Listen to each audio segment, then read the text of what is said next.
And welcome back, victims, to the Mistaken, where these particular adventurers continue their journey through the land of Barovia, as they intend to break the curse upon the land. The curse that is Strahd. In our last viewing of this group, they successfully navigated their way through the swamps of Berez, met a rather cowardly ghost, gained some small amount of information, and encountered Baba Lysaga herself. Yet, without her anathema, whatever that may be, dealing with her would not be easy, or indeed at all possible. After Aster snuck in and was caught, transformed into a god, they were ushered out of the swamp on pain of death, torture, or possibly worse. They retreated back to Vallaki, where it seems that even the wise counsel of Esmeralda cannot see through the protection that seemingly Mother Night has provided. And so the party decide that perhaps the only way forward is to seek an even greater mind, even if said mind is broken. As such, they prepare to travel around or across the lake to try to find the Mad Mage, or at least the other part of his spellbook, hoping that between the two, information might be revealed to their advantage. But for now, we will return to the party as they await in the Church of St. Andrew, a sanctified place, safe, or so they think, from my clutches.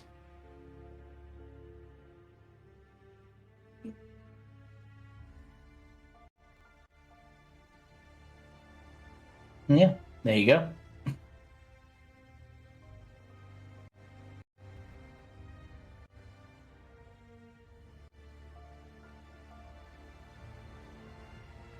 So we're still in Vallaki?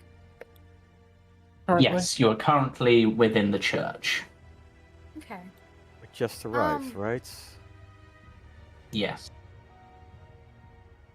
We did have some discussions with everybody. I don't know if I'm jumping the gun a little bit, but I want to say, like, after we're kind of done at the church, I want Katia to go to the Vistani camp. I want to go visit my father.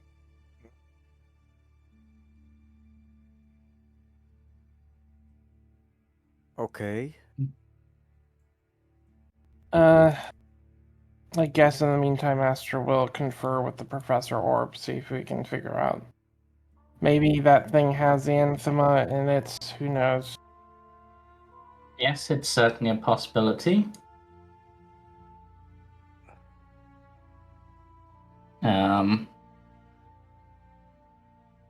Greed will probably go visit Palmar, just as a way to remove them from the situation for the time being, as Cam is in here.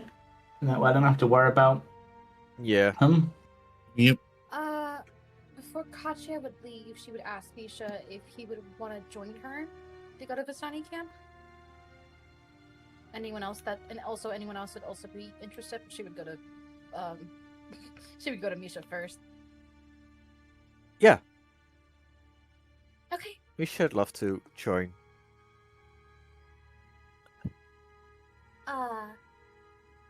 Yeah. Octavian would probably want to go to Blinsky, as he's got knowledge of how to make black powder with having the sulfur from last session. Reminds me, how much of that did we actually get in the end? You got a small amount. Sort of weight-wise, as a rough.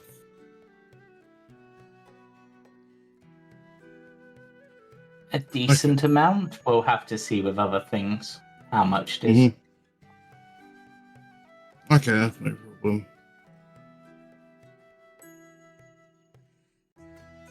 But we'll start with, I guess, we'll start with Katia and Misha going to see to the Vistani camp. So let me just set that scene up. Just going to track the two of you on.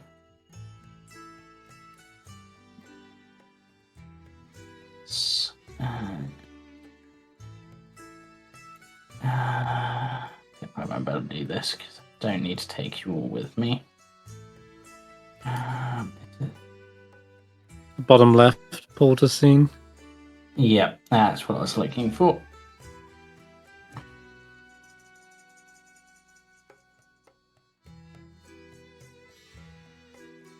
Yeah, I mostly didn't want to pull Chris to it as well, because I imagine they're doing something. Okay, so you head towards Casimir's home at the southernmost part. I feel like as we pass by people, you know, Kachi will be like, hi, good to see you, you know? Just try to be friendly and, you know, these are her people, you know? The response of the Vistani is somewhat mixed, I would say. Some cases positive, in other cases indifferent. No one overly negative, I would say. Okay. Just a couple of ignored hellos, you know? Yeah. Kachi is probably like, they probably just didn't hear me. It's fine. Yeah. But yeah, we'll head down. Yes. Yeah, so you eventually, after heading past the main Vistani, you arrive at the entranceway to Casimir's home. I'm guessing the three people are there? Yeah, they look to you and don't bar your way. They gesture towards the door for you. Thank you. She'll knock on the door before she walks in, I would say. Well, she would knock and then wait for a response. Come in. She opens up the door and walks in. Hi. Hi. Good. Katia, you've returned. Yes. It's been a little while. It has, hasn't it? Yes. We were back in town and I wanted to check in with you and the camp. See how everything was doing. We are doing fairly well, or as well as can be expected. We are, well, at least the Dusk Elves, we are always on a knife's edge, knowing that at any point he could decide to come back and finish the rest of us off. Yeah. But that, to some extent, would be too nice of him. He prefers to let us sweat and play with his food. He's like a cat in that regard. Yeah, you're not wrong about that.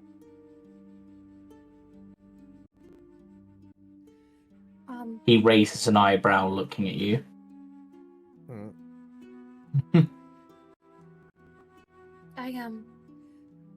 She'll kind of catch him up as to what they've been up to since they parted ways, you know. And then she'll eventually bring up the hag, and she'll just go,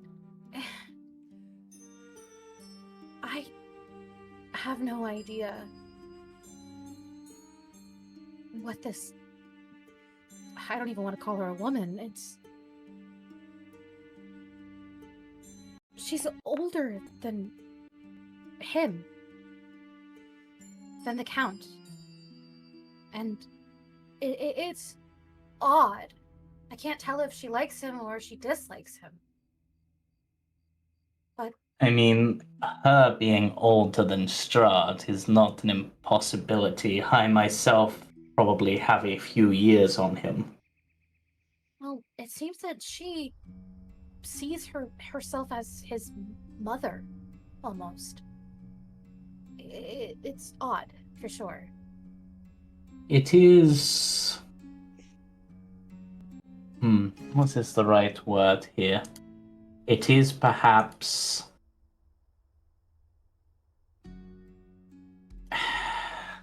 Obviously, I do not know the woman, nor do I know him outside certain things, but often the royal families would have nursemaids, etc., and it is not uncommon for them to grow attached. That does make sense. There were rumors that... stories, in fact, that after Strahd was born, and this is of course probably just the fanciful tales of people, that a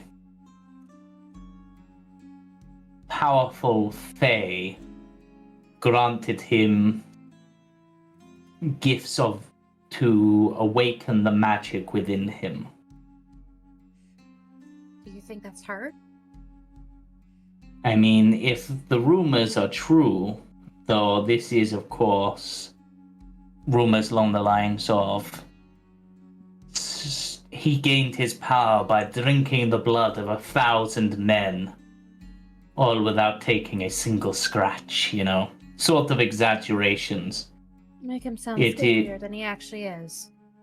Yes, or perhaps, yes. Or to perhaps explain his powers in a way they could understand. If this witch is a powerful fae, and many hags do have a fae nature, then it is possible that she could have granted such boons. Though why she would grant them to a child who, unless there was something in return she was expecting. It is rare that one such as a fae would give things for free. They're like devils in that respect. Or like the dark powers themselves, they always want something in return. Aren't fae sterile? Some can be, but it is hard to pin down it would depend on her nature to some extent. Or perhaps it is that very sterility you mentioned that is why she latched onto someone. Isn't there a common theme when the fae intervene? They steal children and change them for something else. Yes. Doesn't she actually want Strahd as her own child? That is certainly a possibility.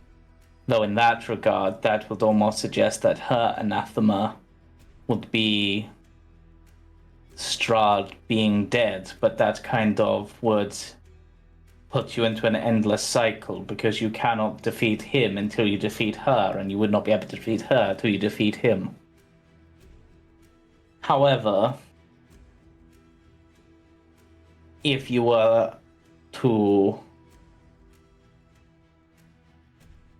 perhaps convince her in some way or show her something that goes along those lines, perhaps not actually doing it, but harming perhaps some sort of stand-in that would be convincing enough. Perhaps psychologically that might be enough. Magic has rules, but those rules can be bent and changed and warped.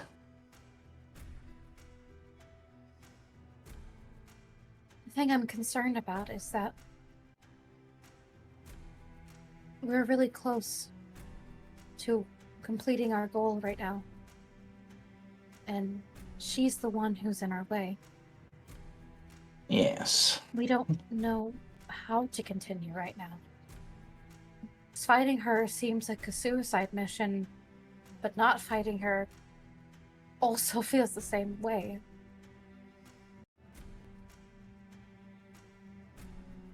We spoke with her briefly, and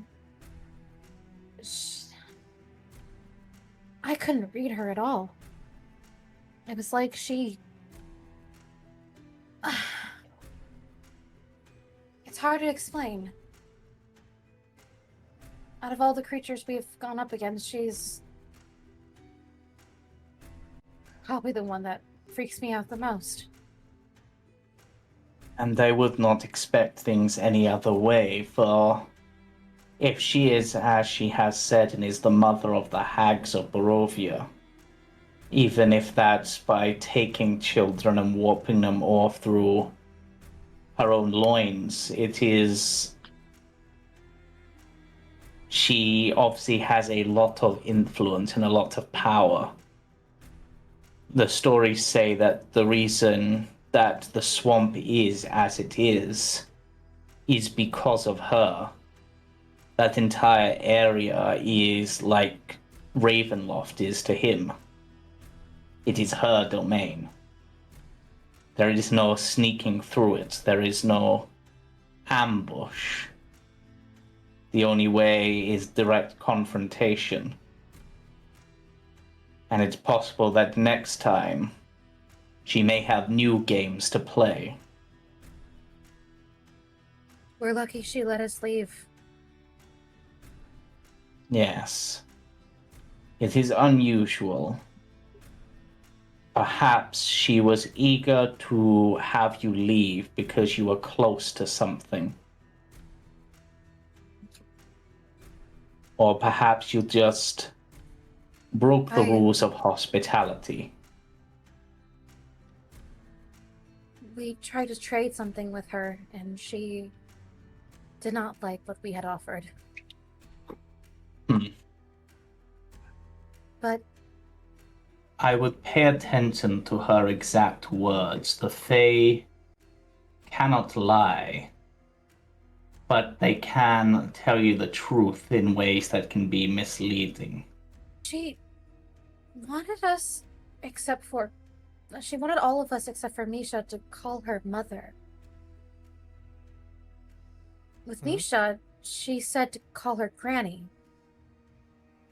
Well, Which is what told me she has this weird warped relationship with the Count. precisely.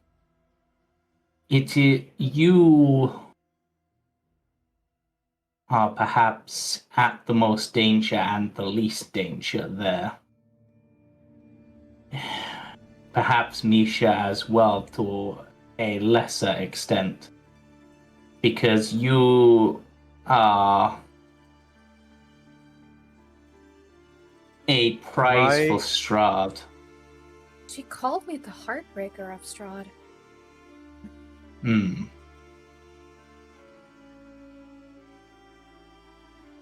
I don't think he had one in the first place.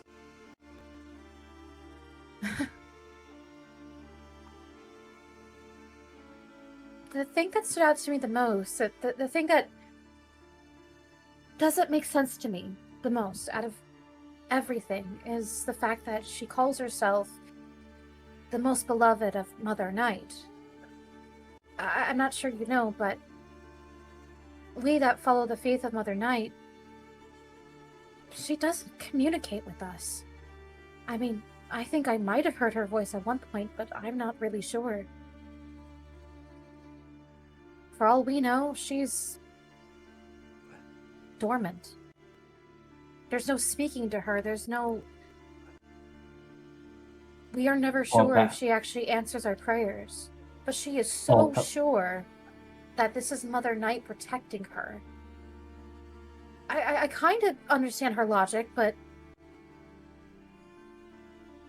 You have to remember, as a Fae, if she is a Fae, and if she is as powerful as she says, it's possible she has met Mother Night before. Met? Yes, it is possible to dwell in the realms of the gods for a time, or so the stories say, and powerful Fae creatures are alike to gods themselves, if lesser gods. There are few who would stand against Titania of the Summer Court, for example.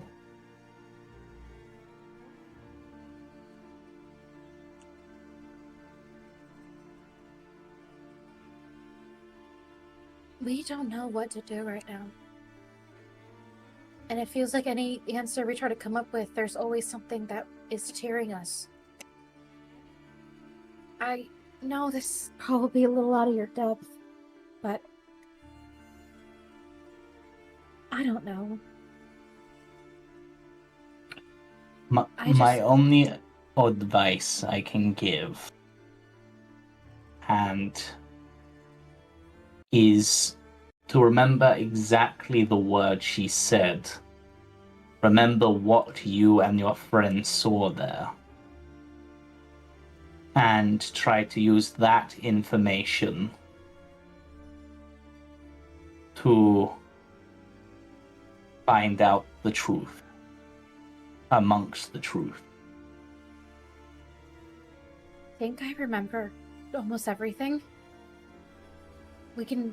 We'll have to have a meeting with everyone to try to piece together what we all remember. But Yes. I think that is a good step. Thank you. Yes. But watch your back, Katia.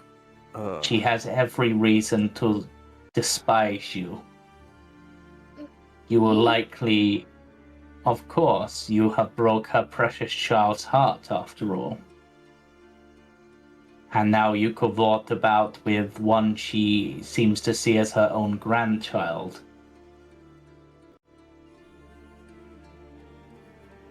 Is it really that obvious? To those Yes, who it is. have it, you don't hide it well. I guess I got a little excited. I suppose the one advantage you might have in that regard is a lot of Fae creatures don't understand emotions the ways that we do.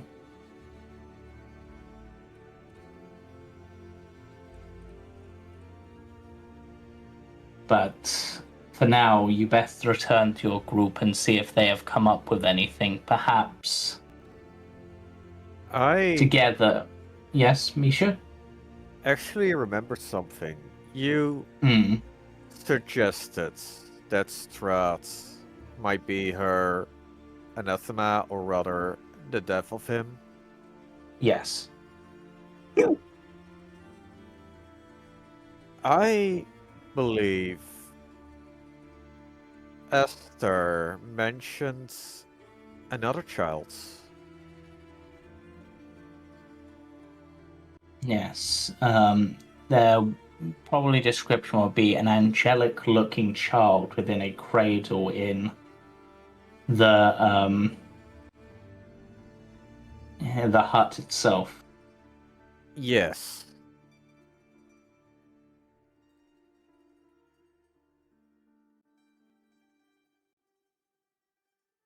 Hmm. He If seems to that have this child obsession. is, Sorry. I was going to say, if that child is actually a child, then that may be a stand-in for their chosen child, in which case harming or killing said child may be what you need. But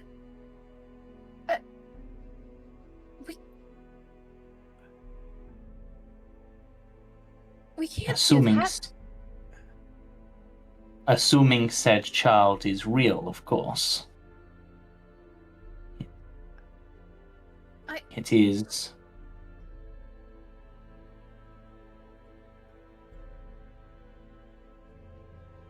I know it is not an easy decision to make either way, but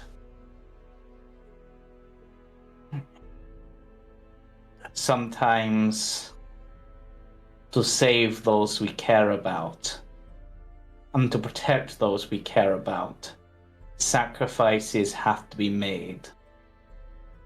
Whether that makes you man or monster is entirely how you handle that situation. But it's a child. A child being raised by a hag that could end up being a threat as powerful, if not more so, than him. But wouldn't that mean that we should be trying to...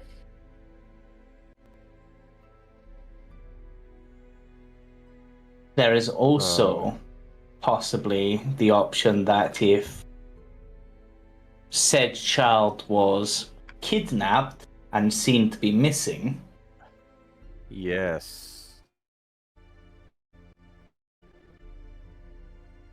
Wait. We don't have to kill the child. It only needs to appear dead. Like an illusion? Precisely. Just for long enough. I have heard of magics from priests that can make a person appear dead and put them in some sort of sleep for a day. That would keep the child safe. He's going to roll to see if he... And that's probably high enough, I think, considering... DC 13, Feign Death, He's a level priest, 3. right? Can Yeah. I also roll? Oh, actually, I think I have Yes. that spell. It's Feign Death. Yes. Yes, there is a spell that some spellcasters can learn, which allows you to put a creature into a catatonic state. No, a cataleptic state, indistinguishable from death. The issue is that said victim has to be, or said target has to be willing. However, there are ways around that as well.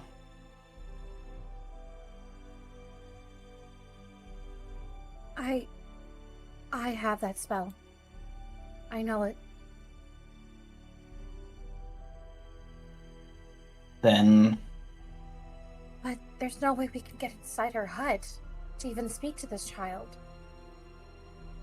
you would, well, you have other members of your party, do you not?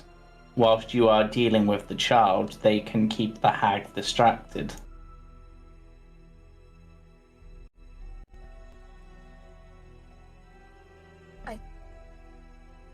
We kind of tried that.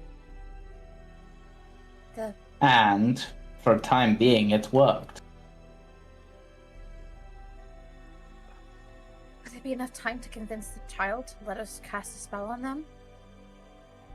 Well, who says you need to use your words to be convincing? For example, I think I understand. Katia, I suggest you return back to your group and discuss what you've learned.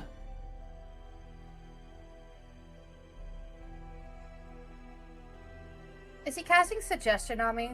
No, she? but he sort of raises an eyebrow as he says it.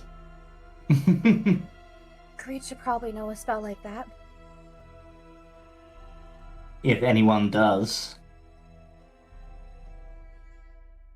Thank you, Aster. You have been You're very well. helpful. Yes, your other option, if to go for perhaps a more classically romantic story option, which I'm surprised does not come to your mind, Katia, would be to fake a death using certain poisons to put them into that state. Non-lethal, but enough to feign the death. Wouldn't it just make her upset that we killed that child? Or seemingly killed that child? But that's what you're aiming for. You're aiming for to find her anathema and break the protections on her. And that might be what the protection is. I will investigate different types of poisons. If not, I think we could try the first idea. Yes. And now return to your group. I suspect that by now,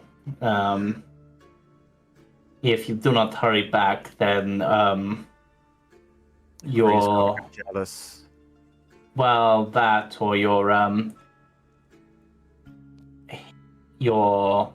naval friend may have bought out the entire toy shop.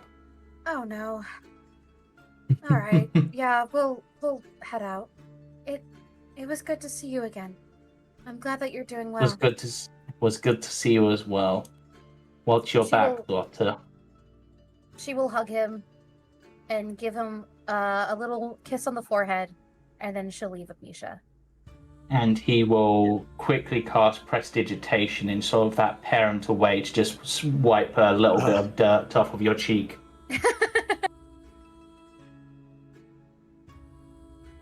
I will be now back. I will. I promise. I'm sure you will. But now let's go to Aster. You wanted to consult the Professor Orb, I believe.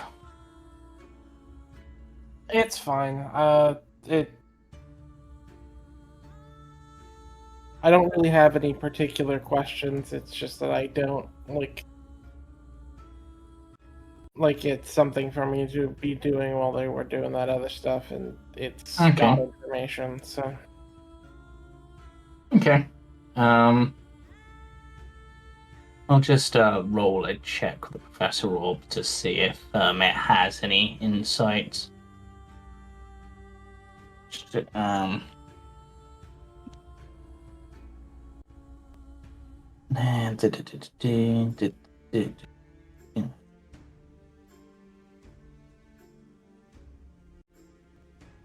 Yeah, so let's just.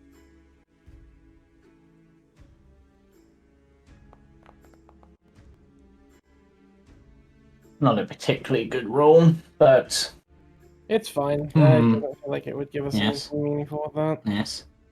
Yeah, it's basically just goes, it appears that you managed to run into a glyph of warding, and that was at least part of your issues.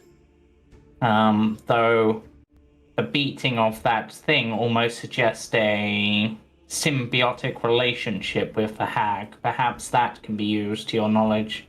But unfortunately, there's not a lot here. We have some other hags with similar names, but not that one.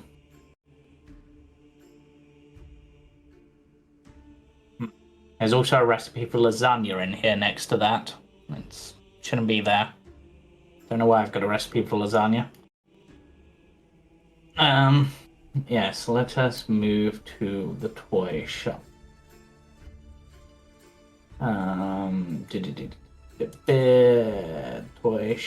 Toy shop, going to the toy shop. I just clicked the wrong button there. No. Yeah, I did. I put the image of the toy shop into the chat instead of what I should have done. Always fun.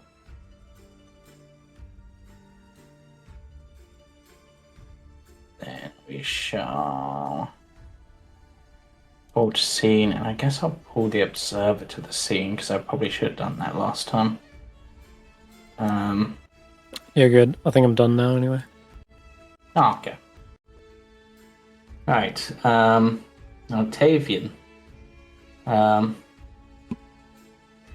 Hello. Welcome, my friend. You make me so happy to see you again. Piccolo has missed you. And Piccolo steals your hat and runs off with it. He just sort of puts his hand up and sort of smooths out the thinning hair on his head. You'll need one of you need a fine powdered wig atop your bonds. Sadly, I have none in stock that would fit. That's not a problem. I've come to ask a favor and give you potentially a supply of something as well for your own explosive uses. And he'll pull out the lumps of sulfur.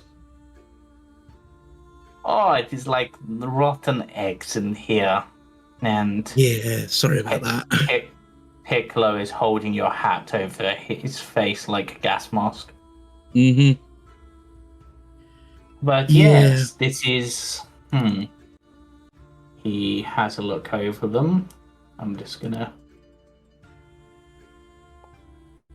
This is fairly high-grade sulfur. Yes. I could make many a firework out of this. For many a celebration. Make all the children of Balaki happy. Happy. Of course, that's not an issue. Would you be able to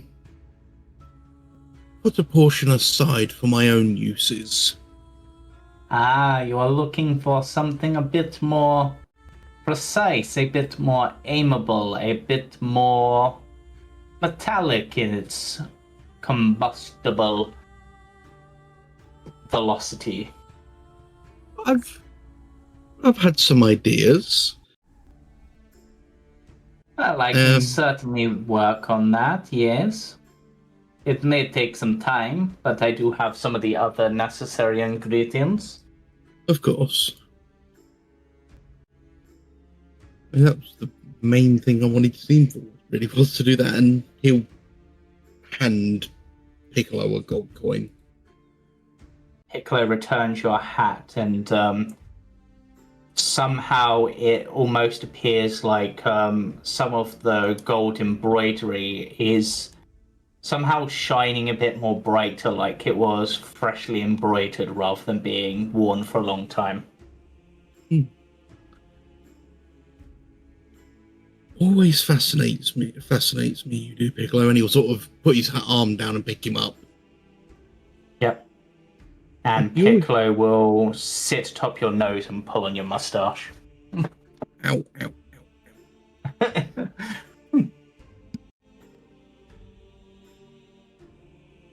Yeah, that was the main thing I wanted to do, was just to drop this off to Binsky and see if he could do me a favor in turn. Yep, and he will attempt to do so. And as Piccolo jumps off your head, he drops a packet of pepper all over your face, making you sneeze. Or rushing off. Just sort of through sneezes. Thank you, Piccolo. And thank you very much, but he'll give him a short sort of bow. Yeah. And yeah, that is my business. It is always happy that when you come here. Happy times. Yeah, that is my business with Blinsky. Okay, I shall take you all back to the church where you will regroup, I suppose.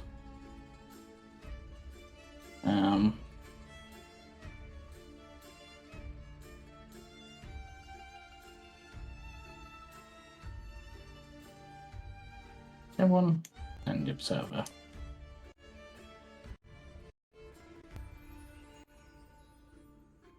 So, you have all returned, apart from Greed, who, in Greed's place, there's just a letter saying that he will catch up with you as he is busy with Palmer working on something.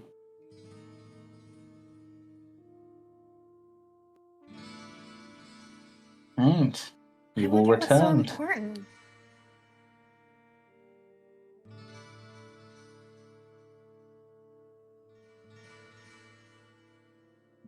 It's a question. Counting coins. Maybe braiding his hair. Probably giving Palmar some harebrained scheme of something new to make. Maybe a pedicure, a manicure. Potentially, yes.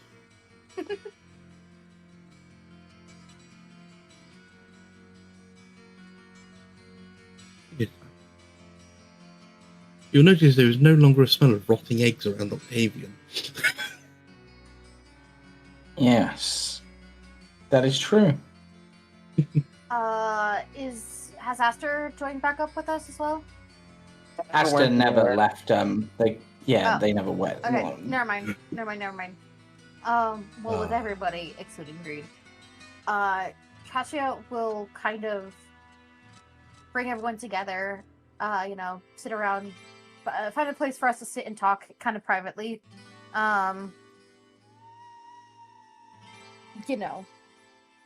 Yeah.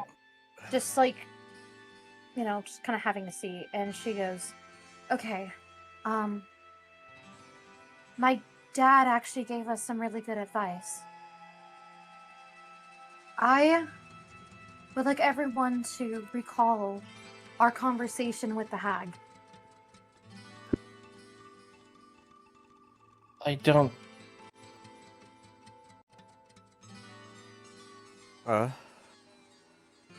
Really understand what you mean. I didn't have a conversation with the hag. I know, but everybody else, what do we all remember from when we talked to her? Octavian? Misha? Very full of herself. Couple of things. She is really concerned about Arena still being alive. Or rather, Tatiana reincarnating over and over again. She is fixated on being a mother. Yes, because of the whole situation with you. Yes. She called me the heartbreaker of Strahd. It seems that she has this weird fascination with Strahd, in the sense that she believes that she is his mother, which isn't true. And she would. For her, it is. She probably would know. Actually, I'll ask. Do you think Katia would know the name of Strahd's parents? I think she would have asked. Oh yeah, you would know. It's common knowledge. They were the Okay. royal family, after all. Okay, I just wanted to double check with you. And she'll say that, like, we all know that he was the prince, Yes. And also, you had the family tree, remember? Yeah. Oh, that's, yeah, I'm sorry. Yeah. I was just about to say yeah. there's the With, family tree. with Queen Barrow. Barovia van Royen and Barov von Zarevich. So, my father told me that we should remember every single thing she told us. And everything about the area, everything about her home. And that we could get an answer. If that makes sense. Because she may inadvertently have told us how to defeat her.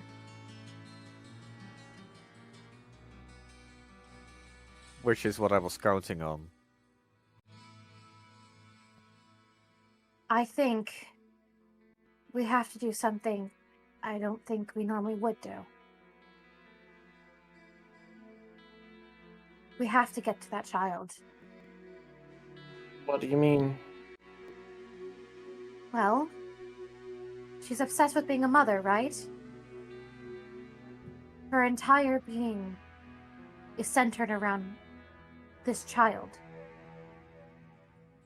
Because Strahd's no longer a child. Because you say that she has another child in her hut, it seems that her fixation has somewhat moved. And if anything were to happen to that child,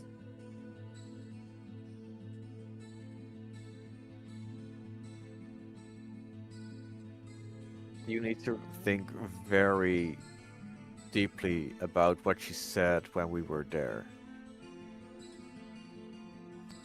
She told me I could refer to her as grandmother or granny, but some of us could refer to her as mother. Which obviously none of us are going to do.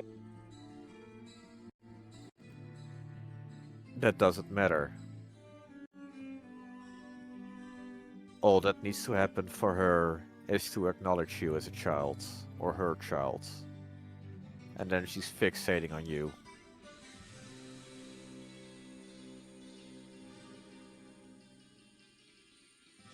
So we need to figure out which one and why. I don't No, believe it's me. I don't think she quite likes me very much because I broke his heart. Her words. I don't think he ever had one in the first place, but you know. I don't think she's very pleased with me for breaking off the engagement. I don't believe it would be Octavian. She'd likely see him more as a romantic partner than a child. Aster, you were created in Barovia, correct? It's I was created in the research division, Complicated. wherever it was situated at the time. What if it was here? It could have been. Maybe because you are from Barovia, she might see you as that. But so are Potentially. you. Potentially, she did say some of us. But I am no child of Barovia.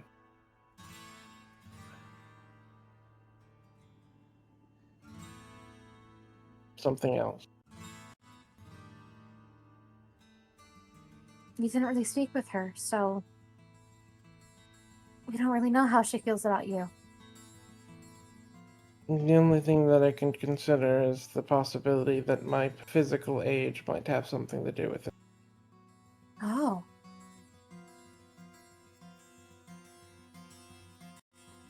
Do you think she'd be referred to Octavian as well, then? The body I possess is only 3 years old at most. Well, we both know you've really been alive for a lot longer than that.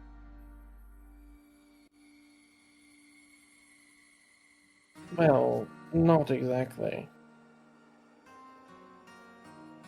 Parts of Sorry. them, perhaps. Sorry. Maybe because... Honestly, In many ways, I it am doesn't... still a child. That is true. You're young. In her eyes, I suppose. But who knows if that's what she means. What is this about the child in the hut you wanted us to do? I think we have to do something to the child. I do not believe we should kill a child. There's no reason and there's no way that we will do that. You But say this. I have a spell that can put someone in a death-like state. So what you're saying, to harm her, we would have to harm the child. The Make child it has to appear agree. the child is harmed. The child has to agree to take the spell, though. I can't do it unwillingly. But I'm But the only one who can get into the hut easily. exactly. So we have to get into the hut. And we have to distract her at the exact same time. I think we should try to get on her good side. Appeal to her fucked up beliefs and mentality. Play her game. There is one other thing. Yes? I am also capable of getting into the hut and casting that spell.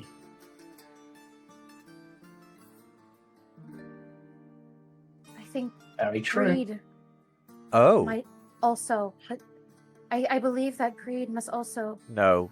be a part of this, because Oh, if the child disagrees, we might have to make the child agree. We don't have any room for the child to say no. We do, but it is a terrible position. I was there, if you look I at understand. Octavian, you would see he looks very sort of quizzical I don't- for a moment. I don't like this idea either, but honestly, we will. Once Is we catch her there- off guard and we defeat her, we can make sure the child is happy and safe somewhere. Is there any indication that this is the case? Or is this just a theory? hypothesis. Just a theory. Then we shouldn't put our eggs in that basket. In the worst case scenario, if casting the spell doesn't work, we know what needs to be done. I would do it. No, That's what I we're know. not. We're not taking a child's life for no reason. Aster, we don't even know for sure if killing the child would be enough. I'm saying if it is the solution. Mhm. I'm not And if saying it's not, I'm saying that we don't even know if this is her anathema. What indication is there that this could be the case? Why else would there be a child there? Who knows?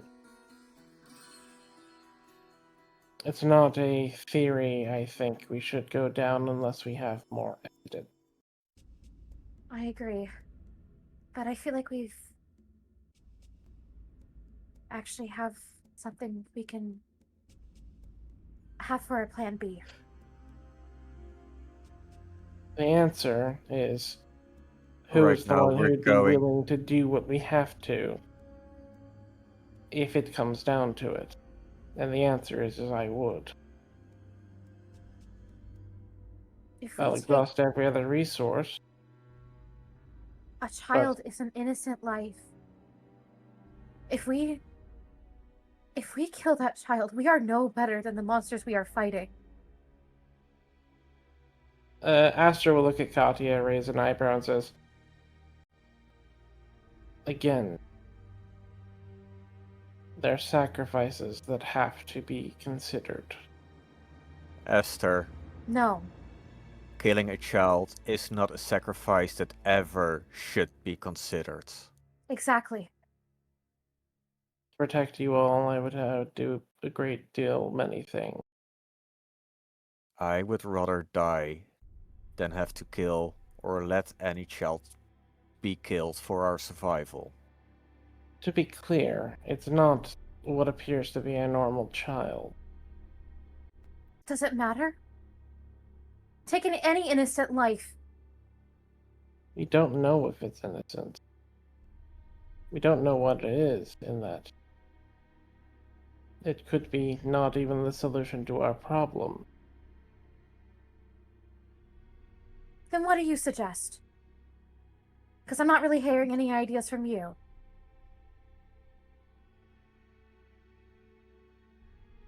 I believe right now we retreated to focus on another pressing issue. Something that we actually have the resources to deal with. The lake. And the Yes. wizard on the other side. I apologize. You're asking... If you're asking what I would be willing to do to save everyone else in Barovia, to save all of you, the answer is damn well near anything. We're I've not never discussing claimed... this right now. I have to agree with Aster on that, Esmeralda says. Pretty much way- every person in Barovia has died multiple times and will continue to die multiple times in an endless cycle unless he's dealt with. One life to save 1,000 lifetimes of everyone else is maybe a steep price, but one that should definitely be on the table as a last resort. It is the purpose of the research division, Katia, to make the sacrifice. It's why I exist.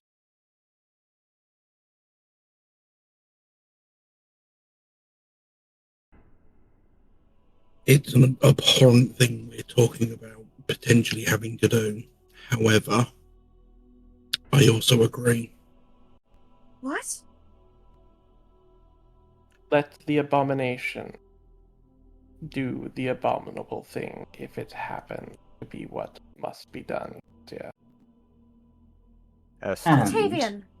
if we're going that path,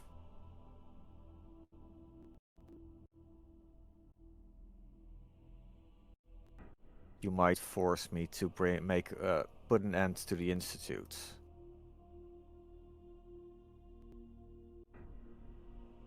I will look for every other opportunity. But if the decision is the only one, this has always been the case. No! Do you not hear yourself?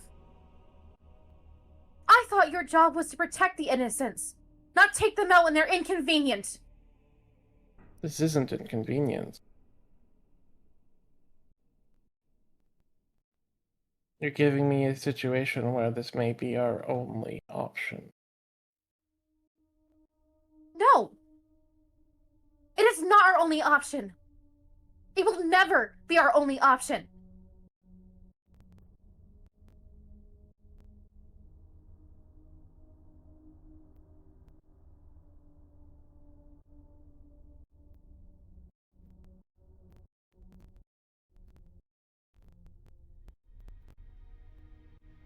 you have a strong mind, a strong heart, Katia, but you and Misha are still quite naive of the world. It is it is an abhorrent thing, and there, as you've said, should not be done. But at times, difficult choices do have to be made.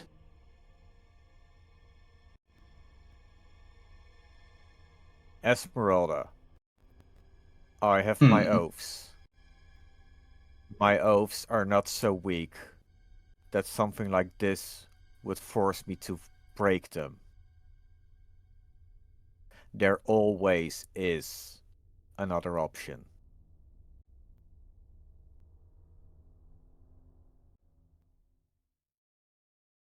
Well, I hope you find it then.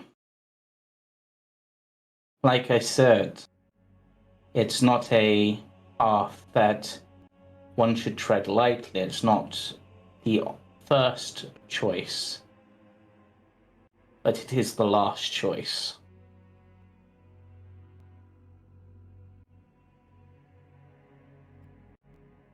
I'm saying not that we don't look for every other opportunity.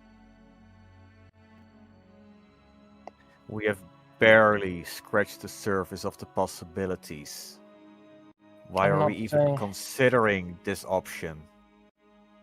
Because we have to consider all options. Not when there are other options that we haven't even learned about. This is the very last. We don't talk about killing Octavian. children before we have even considered what other options we have. Misha, what if it was your child? Or Octavian, what if it was your... I'm sorry. Octavian, what if this was your child? I'm sure you would have a very different opinion.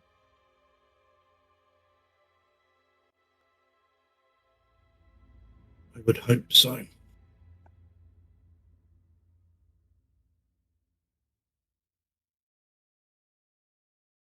You would hope so. Parents have sacrificed far more for both their own children and for the world in the past.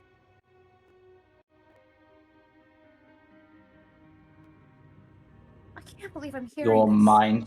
In your mind's eye, Octavian, for the briefest of moments, you see a young boy aboard a ship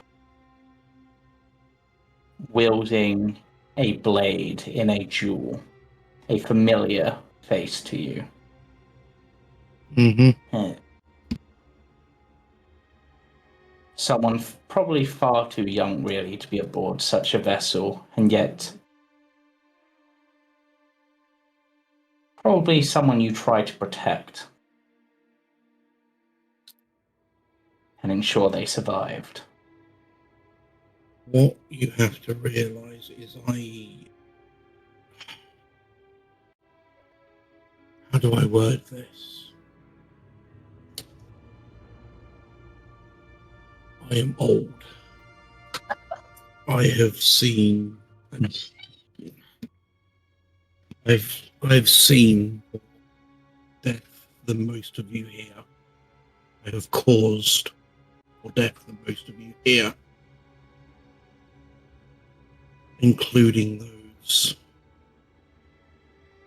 who arguably you would say did not deserve it.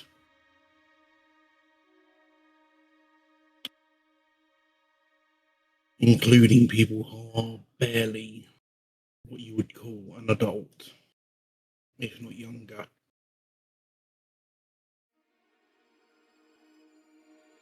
It's my nature, I suppose. My people are a militaristic people. We will sacrifice what needs to be done to achieve what needs to be done. And we, as the hunters, are put into the most dire of circumstances. My memories are complex, and a great many sacrifices that should never have been made are in there.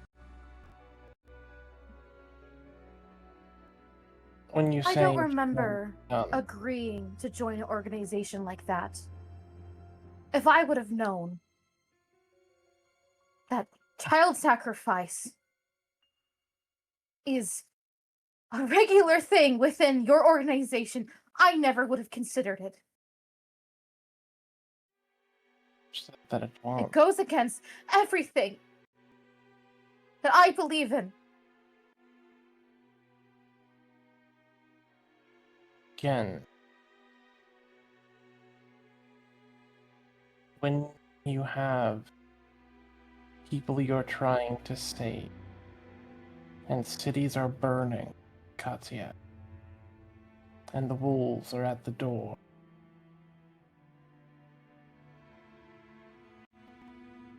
who do you think must choose who to save?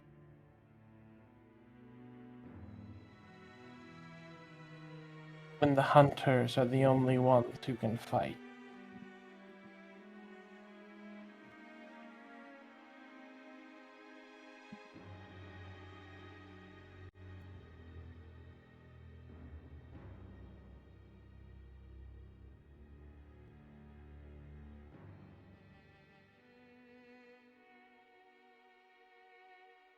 I will make sure it will never come to that. Well, it seems that your group is at an impasse in this, and there is no further reason to discuss it. It is best for you to, as Misha and Katia have said, and to be honest, as Aster and Octavian and myself have said, to seek these other options and hope that they are there. That is your way forward.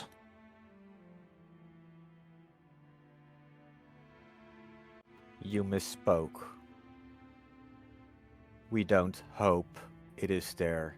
We make sure it's there.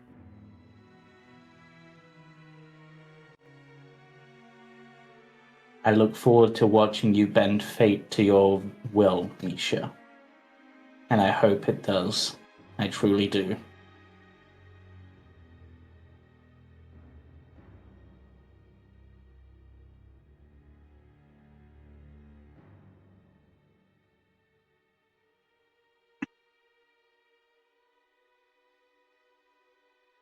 I need some air.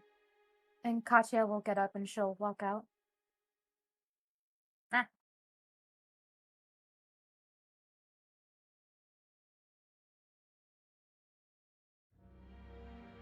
As you're walking out, Katia, you think back to some of the teachings of Mother Night, and some of the different ways you know of that people have worshipped Mother Night.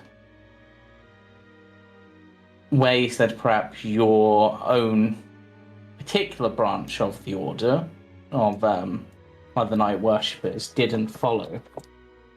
But you know that for many, for all, a strict tenet of Mother Night is that sacrifice for the greater good is something to be strived for. However, how that sacrifice is interpreted has been a great source of division among Mother Night worshippers, which is why you get people like the Children of the Night who sacrifice humans to a statue of Mother Night, why you get Baba who sacrifices goats. For, I believe, the daughters of Mother Night, it was we sacrificed the basically agreeing to be celibate. It was you, I believe. Yeah. To some extent, it was you yourselves you sacrificed. You sacrificed certain parts of your being almost in order to show your devotion to Mother Night. So it was self-sacrifice versus the sacrifice of others or of offerings. Yeah. And probably at this point, considering what Baba said, I feel like as strong as Katia's beliefs are, they are perhaps a bit shaken at this moment, if only because through your actions and what you have done, you, as someone so devoted, have barely heard a whisper from Mother Night that you are sure of. And yet this person who has sacrificed other life has supposedly become the most beloved. I feel like that would have at least some negative repercussions on you, especially after the fact that the only time you heard Mother Night was after the slaughter of so many people in order to basically for Strahd to take you. So Like she doesn't know what to even believe anymore. At least that's how I would see it, but is your character, so of course, your interpretation of those situations. No, I agree.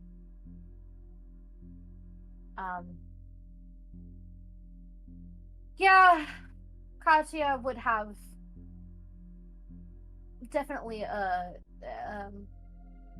I guess like no way to no other way else to say other than like she has a good cry to process all of this, you know. She would definitely feel like, honestly, I think right now there's a little bit of almost betrayal as well. Like she never thought that Aster or Octavian would even consider an idea like this. And it's jarring. You know, in her mind, like they're heroes. Like they don't even consider that as an option. And so right now, I think she just needs like the time to process and to really think about like the path forward. But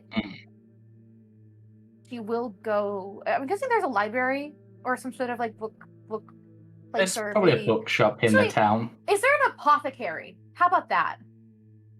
An apothecary specifically. Let me have or some sort of look. medicine store.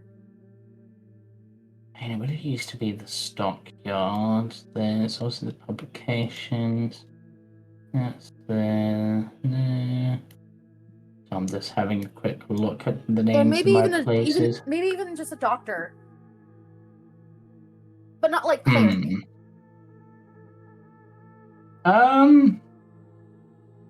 Surprisingly, I would say no, but the place that perhaps would draw your eye as you are looking about. Ah, no, here we go. Lila's Herbals. Oh. It's probably where you would be going. You would have seen it as you were walking around returning the children. It's right near the Blue Water Inn, in fact, so... Okay, she'll probably go right in. Okay. I will come right back to that in just a moment. Gotcha. As all of this is going on, Professor Scant has been processing the conversation and... Wait. Not Professor What's Scant, doing Professor here? Zeke. Professor Zeke. Got my orbs the wrong way around. I see another like face in the orb, and I shake it for a moment to fix it. I turn it off. No. Apologies. It appears that I was channeling someone from a completely different dimension there for a moment. Not sure how that happened. But I have been considering the worth of the conversation. Obviously, I was with you the entire time. And whilst you have not directly asked, I thought perhaps her wording on mentioning hearts and things and the beating of the symbol that you saw, it's possible that maybe rather than this child being the anathema, that this hag takes the phrase, home is where the heart is, very literally. Or in this case, heart is where the home is would perhaps be more appropriate. In which case... That was my working theory. In which case, damaging the heart, or perhaps even destroying the heart, as difficult as that might be whilst facing her as well and whatever else she can throw at you, might be enough to break this enchantment that requires an anathema. But of course, if the child is within the manor, within the hag, then you would have to get the child out unless, as you've said, sacrifices can be made, but it seems like that would cause a splintering of the group that might never heal.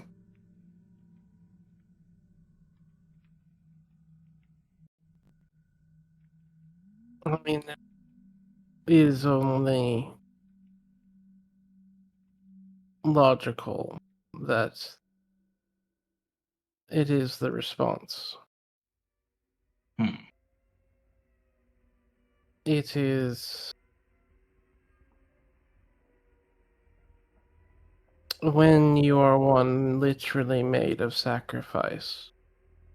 It makes you quite able to make one. True. I would suspect that would be where your mind would naturally go. However, I feel like perhaps at this stage, with how you have grown and developed and the bond you have made, that perhaps that is, I can't say for certain, but perhaps that is not what Dahlia would want of you. She was very against, for example, the imprisonment of Misha, even though that itself was a sacrifice for the greater good, supposedly. And She would only have done she, so as a last. of course, a last resort, but sometimes a last resort can be one step too far. A path that cannot be returned from. Just think perhaps less with your mind and your logic and try to think with, I assume there's a heart in there somewhere. It just sort of hovers about, held by a mage hand, just like, maybe? What the equivalent of your heart or hearts is, I guess? It might be a gemstone at this point, actually. I did know a dragon once with a gemstone for a heart. But yes,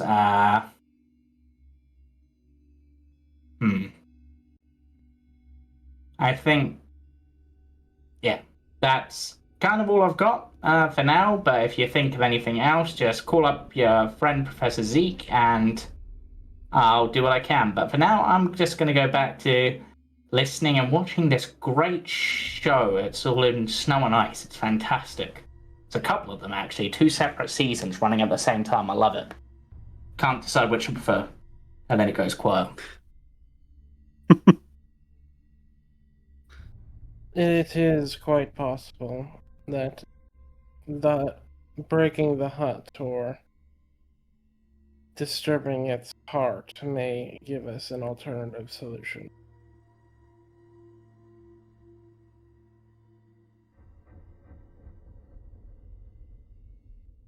But there is no need to engage with this now, as we had intended to head north in the morning.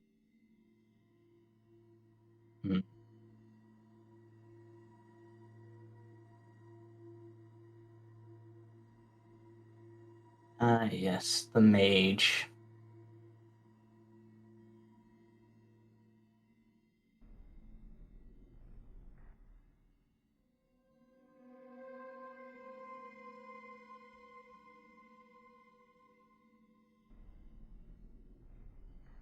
Is there anything that Octavian or Misha have that they wish to do or say in response to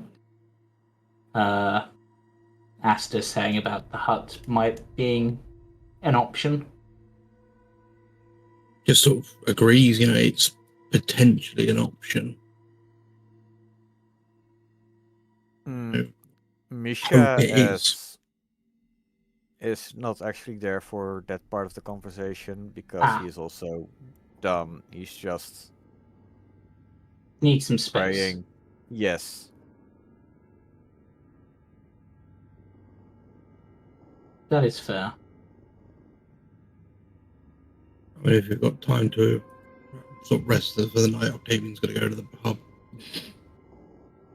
Well, Yeah, that's fair. Octavian would definitely been able to see through, which is like, Aster never said that with a look of like it would be something they would want to do. Like you can tell when Aster wants to kill something. Yeah. It's the same emotion that he had whenever he had admitted to Octavian, when they had admitted to Octavian that they would have killed Octavian in the Ember Mhm. Temple if it came to it. Yeah. It's that, like, Very sort of somber. somber, like, it's the... You can tell that it comes from a place of, like, Mhm. like true duty, last resort, never... Yeah. Yeah, very Would- much the same with Octavian.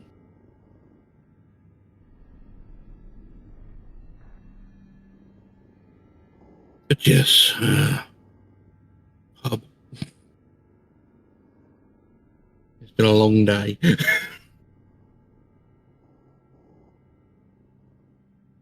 Aster will come with you to the Blue Water Inn. Yeah. And he'll order a drink. Hmm? Aster will order a drink. That is surprising, but a drink is proffered to both you and Octavian. Greed is also probably there having a drink. It would not surprise us. Yeah. Aster spends about 10 gold on drinks by the end of the night. Fair. Yeah. And that's not for other people. Oh, damn. You're resistant to poison, not immune, right? I'm resistant, yes. Okay, then give me... Probably at this point... 5 con saves at disadvantage? No, 5 con saves flat. It would be a disadvantage, but...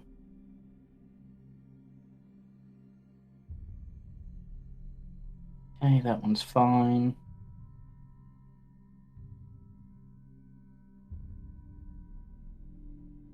Okay, that one getting a little tipsy. Bit tipsier.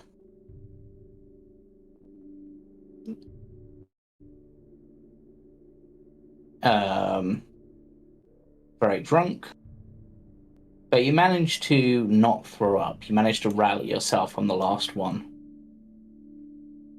So what exactly you'd be throwing up, I'm not sure. It's clear to Octavian that literally, like, it's not even like the drinks are... Like, with Aster, you never really know, like, what happens with food or drink that they do. Mhm. It's clear that they are intentionally getting inebriated. Yeah. I mean, as Octavian will have probably have quite a bit to drink. And you'll see him eating meat as well, which you've only seen once.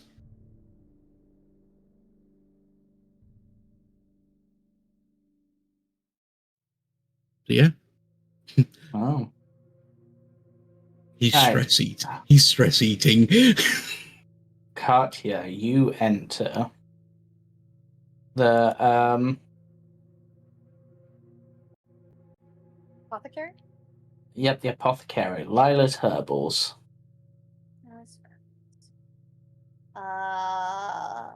Honestly, she wouldn't even know what to really look for other than like feigning. I have not got a map for this.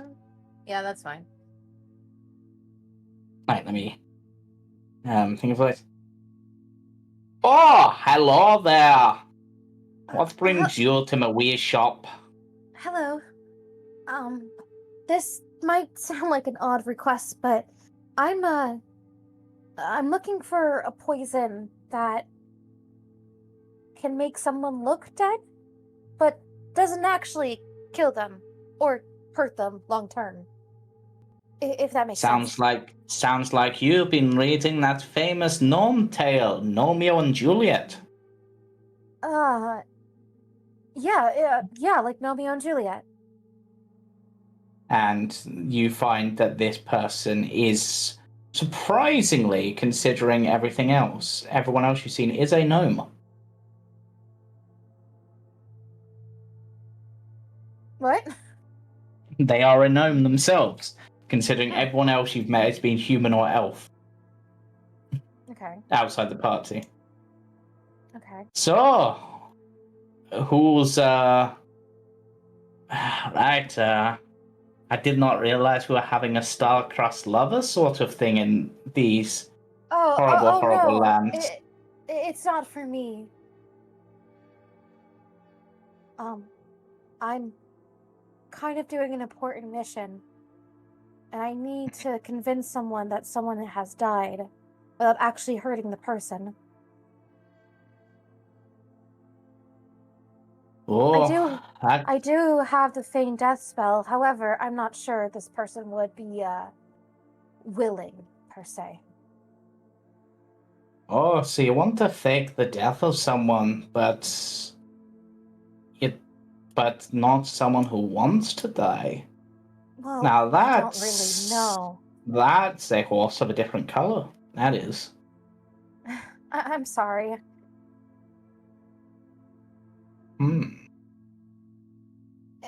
So, I mean, there's a few options for pulling someone into a sleep of sorts. It's not an impossibility.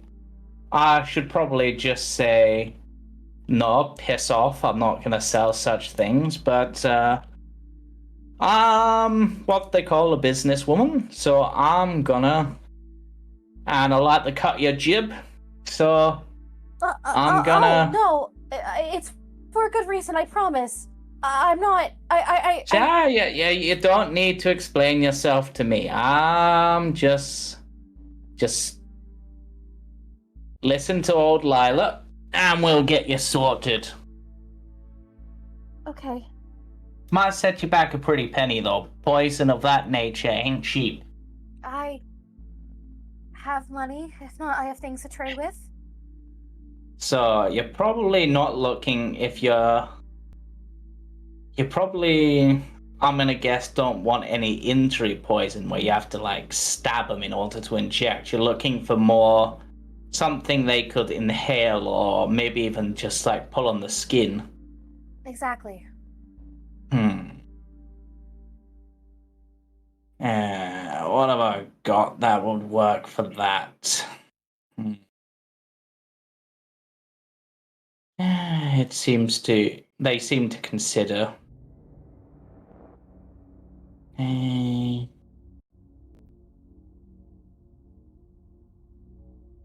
No, that's not gonna work. That's, you don't want them to burn alive. Absolutely not. Blood wine isn't gonna be doing what you want.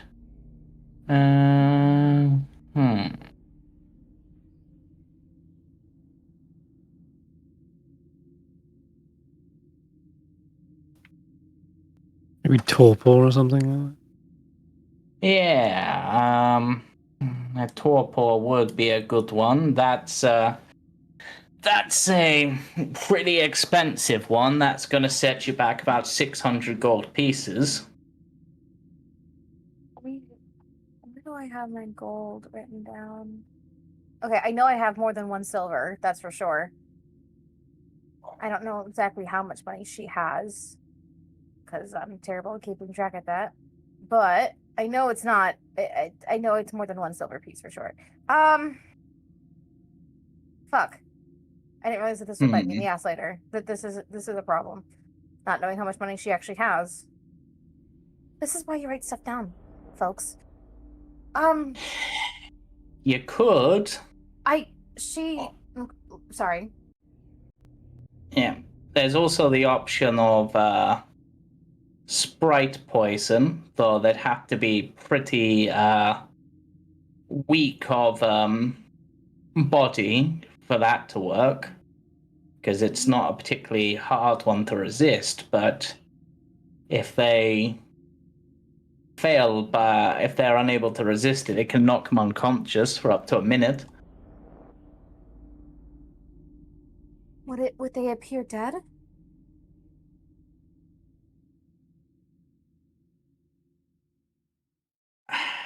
Possibly. The problem with a lot of poisons that knock people unconscious is that it normally doesn't take that much to wake him up. Normally, about- I could just... What about a poison with an antidote?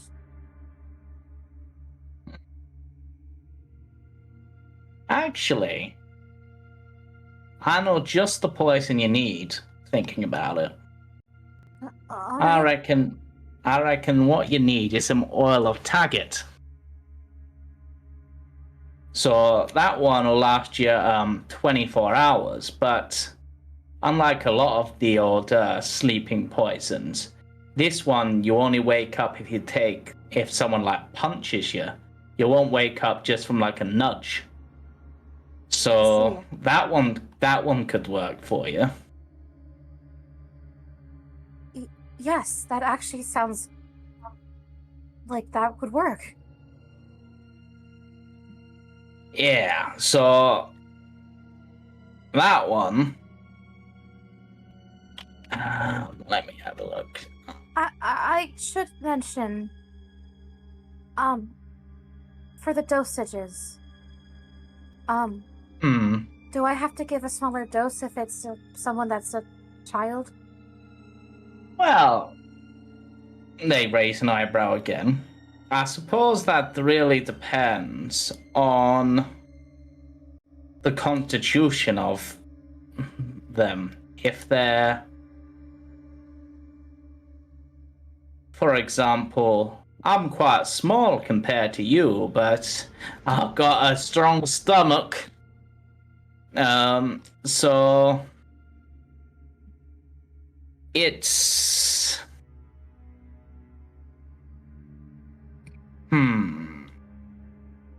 it's difficult to judge. But I just don't want to. I don't want to actually hurt this person.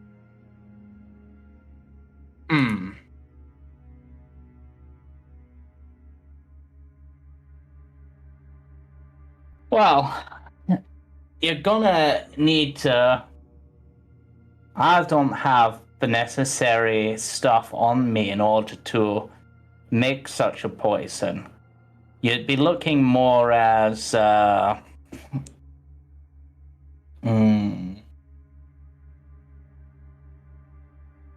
your best bet would be to talk about people who more excel in poisons for nefarious means. Right. Though that would mean going to speak to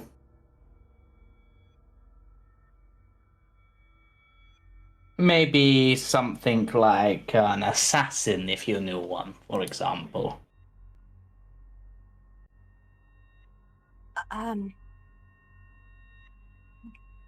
I don't think any come to mind, honestly. Apart from the Vistani. Oh, the Vistani! Oh my god, yes, you're right. What's her name? No. Ernst! I'm guessing you mean... Ernst might have some. That's true. Okay. I would. Another person you've met who has those sort of connections. I'm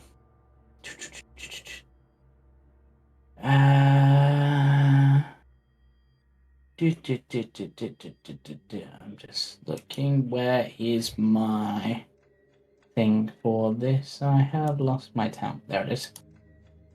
You would probably want to speak to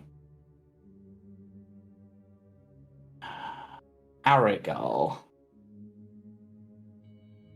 of the Vistani if you were looking for... This is something you would know. This is just me explaining. So they're one of the two leaders of the Vistani, of the camp where your father is. I'm pretty sure you were there. Do you think I would have seen them in passing? I'm guessing. Yes, and if I recall correctly, I'm pretty sure you were there for it, or if you weren't, the party would have mentioned it. they were hired at one point to assassinate the party, but because you saved their daughter, this may have been slightly before you joined, actually. I don't know any. This is the first time I'm hearing any of this. Yeah, you were able to. They basically tore up that. Contract, right? Yeah. Okay. She'll give You a c- respect. She'll give a respectful Yeah. bow to the gnome and be like, "I'm so sorry for wasting your time. Thank you so much for your help." No problem. Your final choice might be to go speak to the innkeepers. There's a poison that sometimes people keep on hand to deal with those who have drunk a bit too much. I believe it goes by the name of Brawler's Bourbon. Growlers. Um, I'll try to remember that. yeah, basically, it's a particularly potent booze that functions a bit like poison.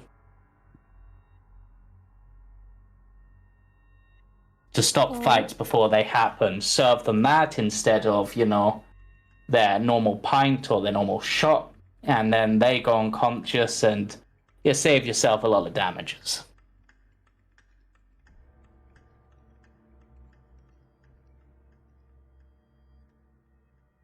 But if there's anything else you need at any point, just come on back. Or Lila might have something in stock for you, but no guarantees. Oh. And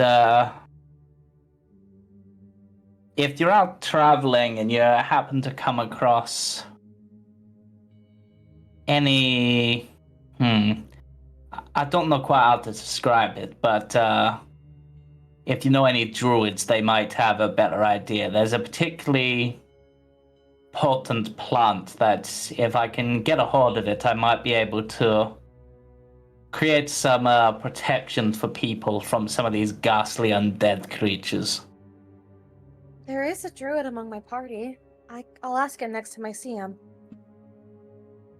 Well, be gone with you, and try not to take too much inspiration from those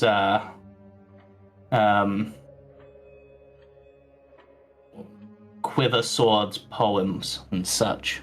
Oh, I forgot to introduce myself. My name is Katia. Well, you know my name, it's over the door. Thank you for your help. No problem. Take care. Boop-a-doop, bye. Yep. And that is my alternate name for Shakespeare in this universe, Quiver Sword. Quiver sword. Brilliant. I like it. I like it too. It took me a second for that one. I think for now, I think she's got to go back to the group. I think being gone for too long might raise some concern. So, Okay, so you would probably head back to the church, which is where you last saw them. Yeah, probably. But in the church, you would only find Misha because they were praying, I believe. Yep. Oh, hi.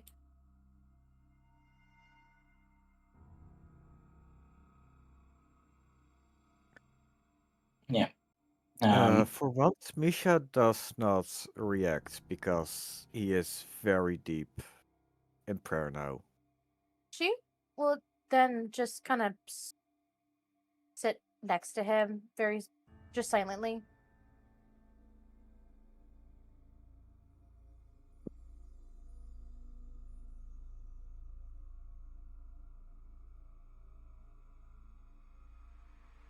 All right. She would wait for him to acknowledge her.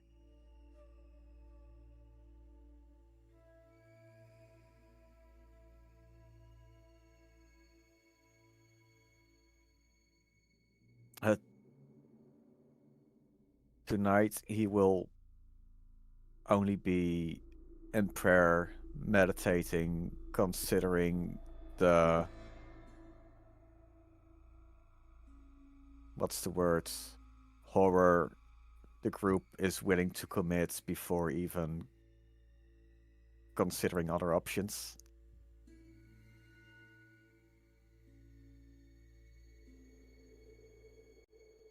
Yeah.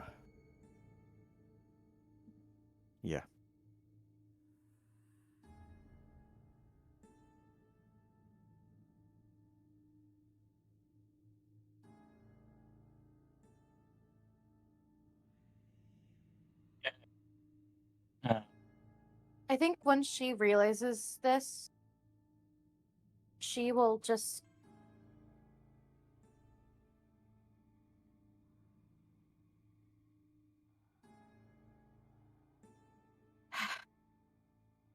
I feel like she wouldn't really know what to say. And she would probably just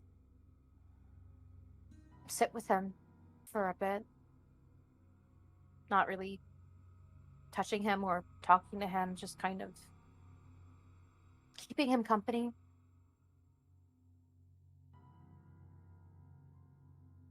Because she doesn't really want to be alone herself. And she's kind of imposing that sort of viewpoint on him that he wouldn't want to be alone. But I feel like after a little bit of time, she'll just tell him, like, she'll just say, I'm gonna go back to the inn. And then she'll get up and walk out. Unless he says something.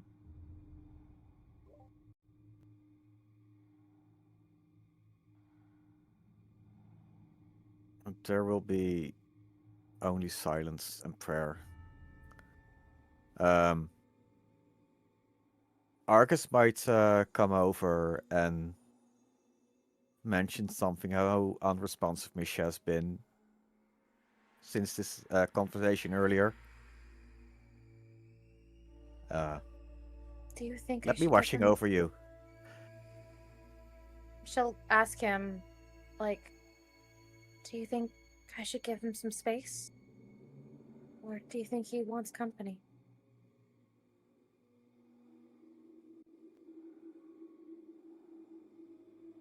No. Maybe he just needs some space, some time to consider what he should do.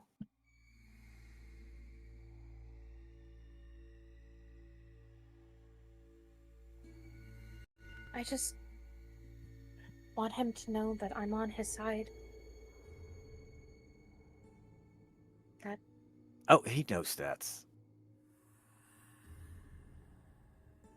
Right now he's hurt because his cousin is being stubborn. When is he not? But I agree. I'm also very upset with Aster.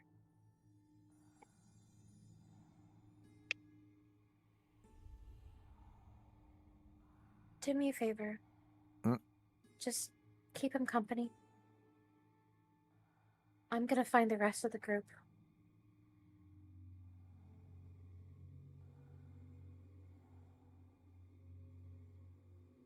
Can you do that for me, Argus? Yes, ma'am. Good boy. Uh-huh. And she'll head out.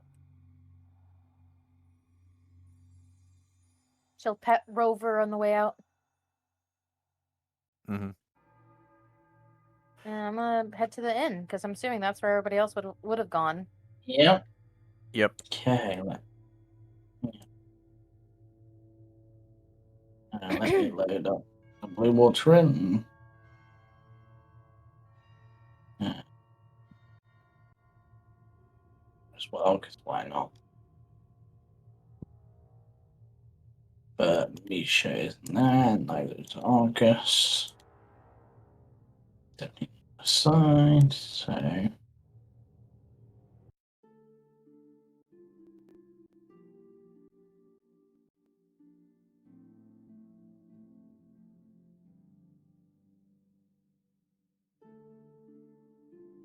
As Katia walks in, they'll probably see Aster with a line of drinks in front of them, I would assume. Maybe looking a bit tipsy, which is rare. And Octavian has said, eating meat. She'd definitely do a double take. But she sees what they're doing and she's not gonna talk with them right now. Like, she's really not in the mood to have another conversation so soon. But she'll go to the bar instead. Like, and because they're probably sitting at those chairs, and she'll go straight to the bar instead. Okay. What was the name of the lady again? Her name is Danica. Okay. Hi, Danica. Welcome back. Seems like your friends have a lot on their minds. You could say that. What can I help you with? So, do you all have, some sort of... What was it called? Not Barbarian's Brew. Ruler's I think it Bourbon. was... Huh? Ruler's Bourbon. Do you guys have Brawler's Bourbon here? They raise an eyebrow. That's a pretty significant drink for one such as yourself. It's not for me. But if you're willing, I would like to buy a serving from you. Well, Brawler's Bourbon's a particularly, which actually is weirdly a contact poison now I'm looking at it, which based on its name, it doesn't sound like it should be. But I'll question that later. Well, I'd say gonna set you back a pretty penny. We only really keep it on stock to deal with problems. Well, we have a really big problem we're trying to deal with.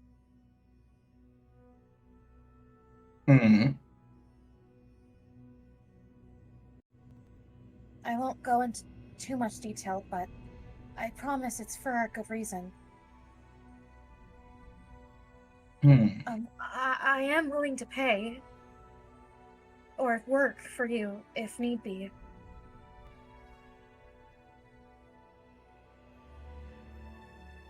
I mean, as I said, that one's a bit heavier than what I reckon your purse has got in it.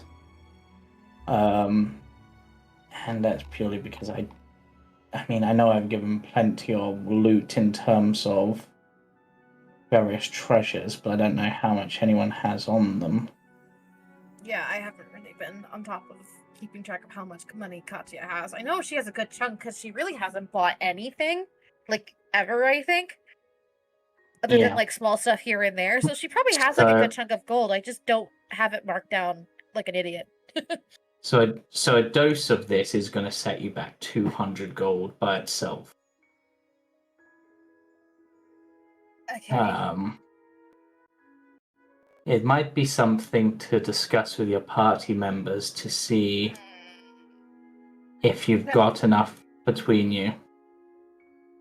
She did also offer to work as well. Aye, but you do realize a couple of gold pieces can be like a year's wages, so you'll be working here a long time to earn 200 gold. I don't really have that option right now. Exactly, so I reckon you're gonna have to bite the bullet and be the bigger person and chat with your buddies. Maybe give it till morning, let any bad blood burn away or sleep it off and see what happens in the morning. Thanks, Danica. You're welcome, child. Can I have some wine instead? Of course. Thank you.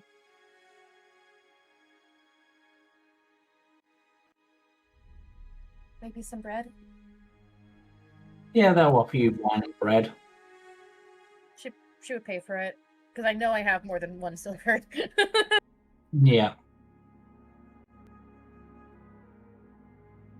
And then she'll take her wine and she'll take her food, and she will sit down with Aster and Octavian. She won't say anything at first, she just sits.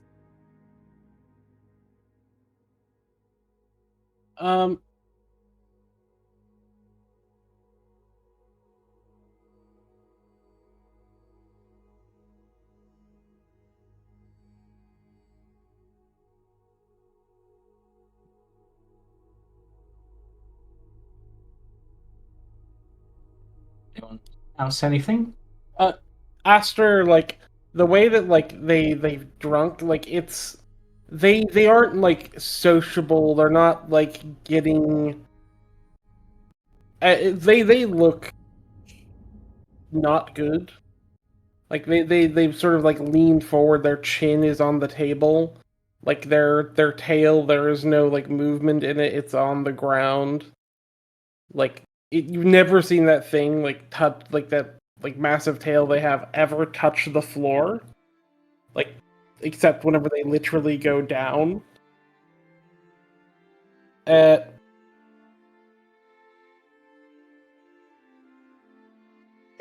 But like the moment you sit down, you see like they're sort of strange blue and red spiralated eyes like look up at you from underneath the brim of the hat before they just like soften a moment and they look back forward.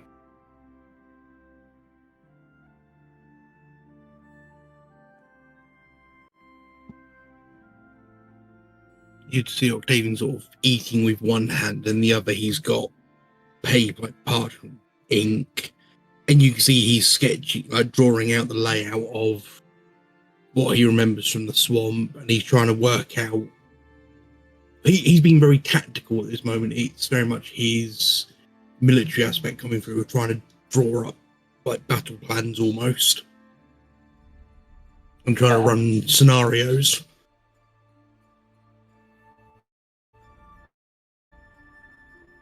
But yeah, he's just completely sort of zoned in on that. You know, you could wave your hand in front of his face and he's not going to blink at this sort of moment in time.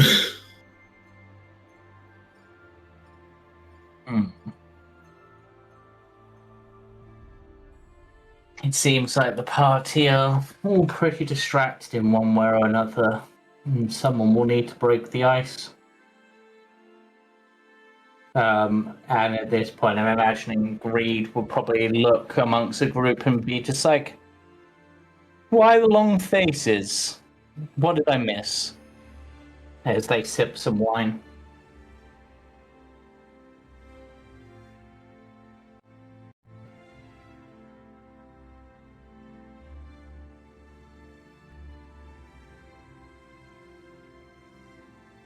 Do I ever not have a long face? Great. They look at you and it's just like, was that your attempt at a joke, Aster? I didn't realize you were trying for comedy.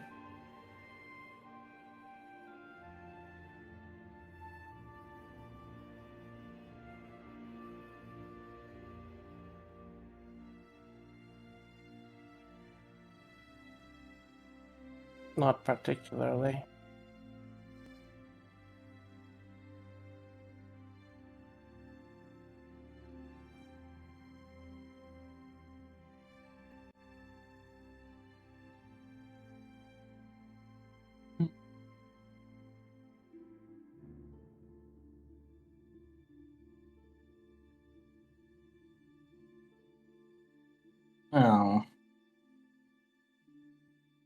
It appears I've missed something that has broken you all. Did someone die?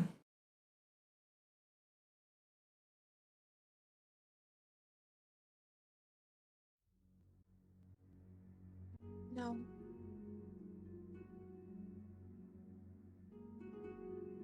Oh, you and Misha didn't break up, did you? No. Ah, that's good. He'd be inconsolable.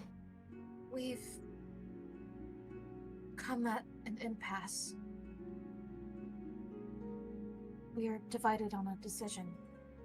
It's not even an impasse. It's not a decision we're making. Aster, I don't want to speak about it anymore.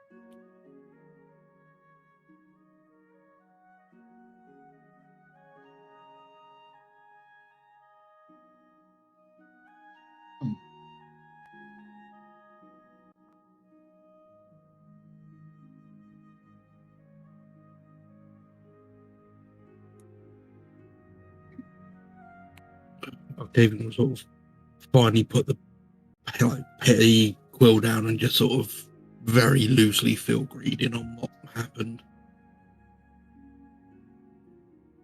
Oh. So we're trying to find out exactly how we deal with dear mummy, are we? Mm-hmm. Hmm. I thought Certainly Sorry, go on. Certainly a tricky one.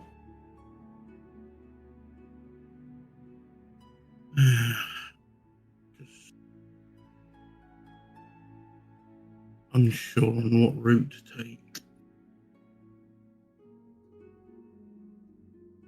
You see it's just this stack of parchment by this point, just multiple different ideas and Have you considered just kidnapping the child? If they thought she was the child was in danger, would that not be enough if harming the child is the anathema, or whatever it's called? It is an option, that's for sure. Problem with hags, you don't know exactly what their thing is, and then they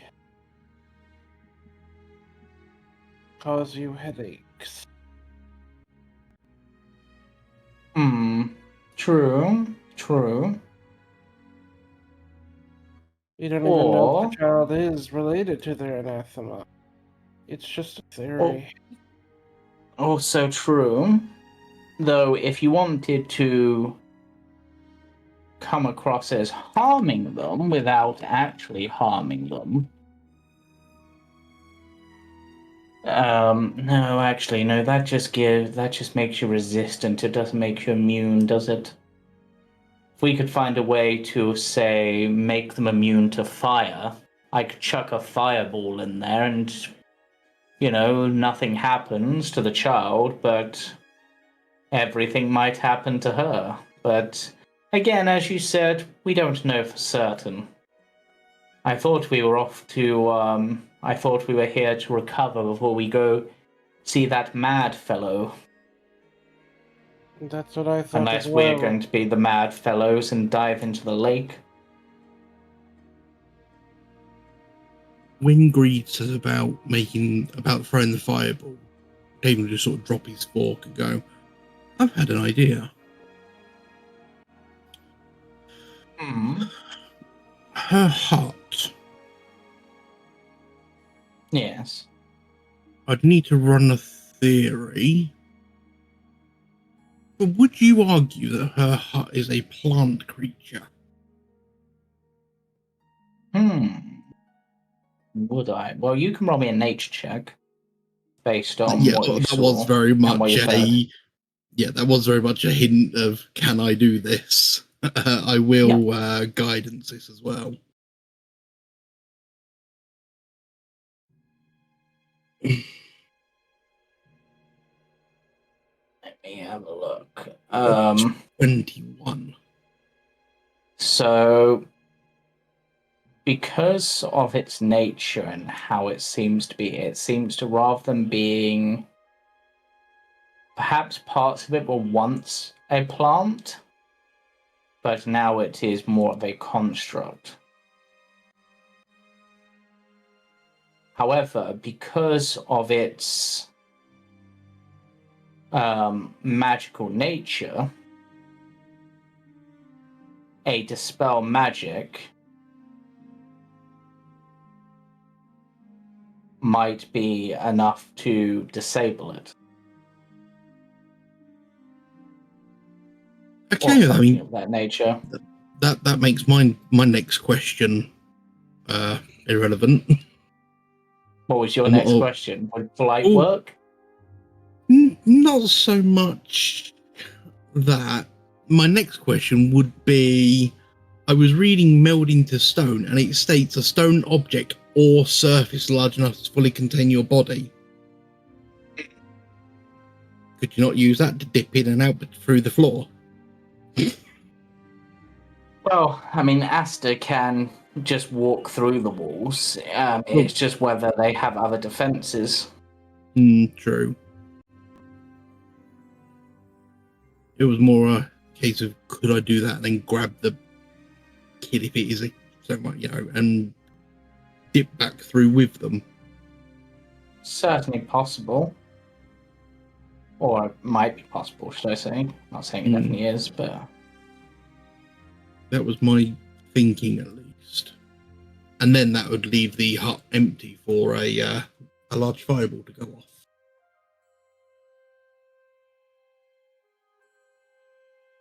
Well... It seems like Octavian at least has a plan should it come to us having to do something along that regard, but I think we should probably finish any preparations we have. Get a bit of shut eye. I know I need my beauty sleep. His Palmar's been keeping me nattering all afternoon. And then we can head out in the morning, go on a lovely, vigorous morning hike. He shudders probably at the thought of the exercise. And go Katia- find ourselves a wizard. Katia would bring up like the what was it called again? I'm sorry. I'm forgetting it again. The thing that she was just talking about. Ruler's bourbon. Yeah, the brewer's bourbon. She'll bring that up and she'll bring up the price and she'll explain like what it does and stuff. And she said it is another option we have. Cost? Would I do a medicine check to see if I can think of anything that I might potentially be able to mix to work similar? You can certainly try. I have If a not, I +8 to do my have medicine. the sleep spell. So if we want to kidnap the child, we could just do that. Yeah, my guidance that as well. Oh god. That's a 17.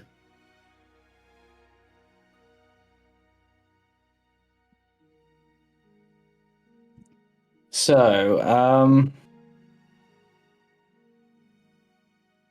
let me have a look at something quickly. I'm an idiot. Hmm. I have polymorph. Yeah. Just gonna turn the kid into a bloody spider and dip out the building with it. Hmm. God damn it.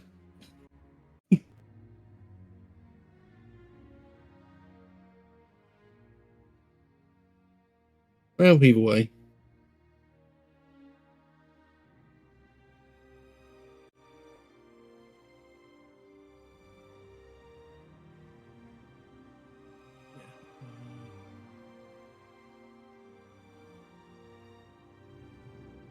Either way, all things we can think of. Yes. So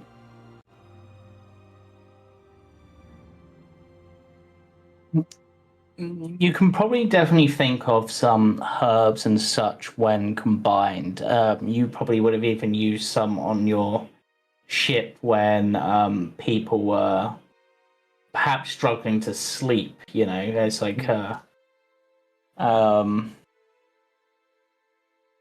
you would know that certain alcohols, when drunk by the right person, can lead to unconsciousness.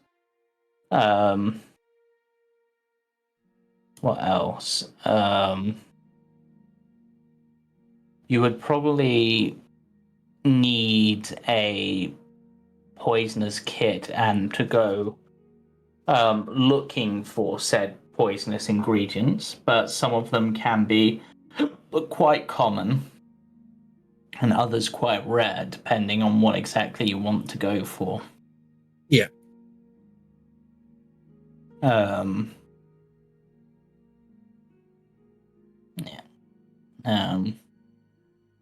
You also know that in some cases, whilst a single poison by itself might not do anything, say you were to eat a poisoned bit of chicken, if they then also eat the poisoned bit of rabbit, those two compounding effects would then be what is truly deadly, whereas the poisons by themselves might have been basically inert.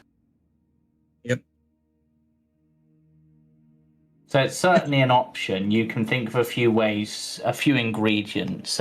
You've probably not crafted them yourself, but you would at least have helped procure the ingredients for them. Yeah, you can sort of got the ingredients, seen how it's done, but just never done it. That's fine. Yeah.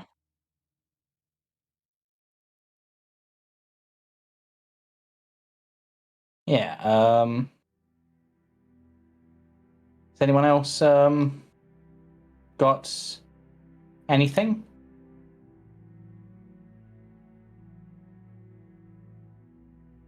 What, like I could try like a survival check or something.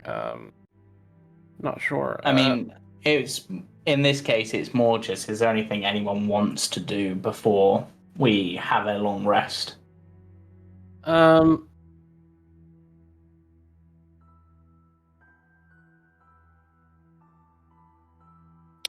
When Octavian eventually goes to bed, it wouldn't be very long before they actually feel Aster crawl up beside them and like literally put their back to Octavian's back in the bed. Yeah. Yeah. Not an issue. It's not an issue for Octavian at all. If anything, he'd lift the bloody cover the blanket over to him. Yeah. And you would just feel you could just tell that Aster is curled up like into like a ball, like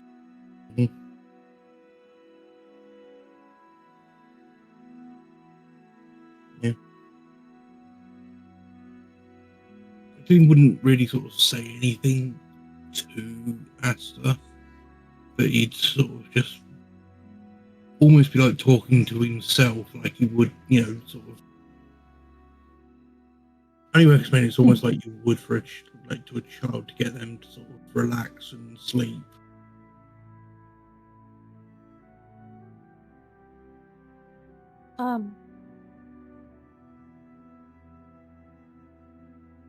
I think Katia, after some time passed,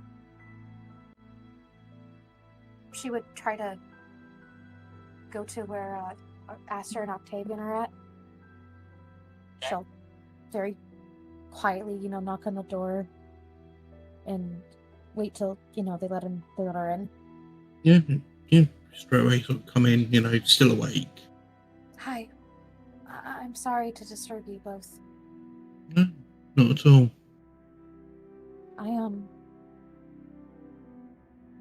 I'm sorry about earlier. I shouldn't have yelled at you, and I shouldn't have brought up your children. I'm so sorry. I want to apologise as well.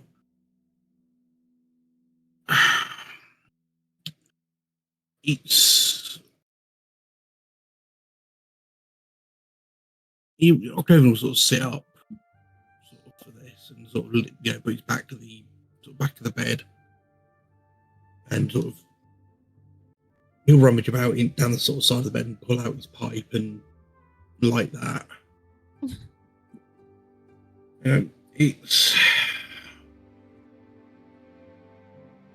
It's very difficult.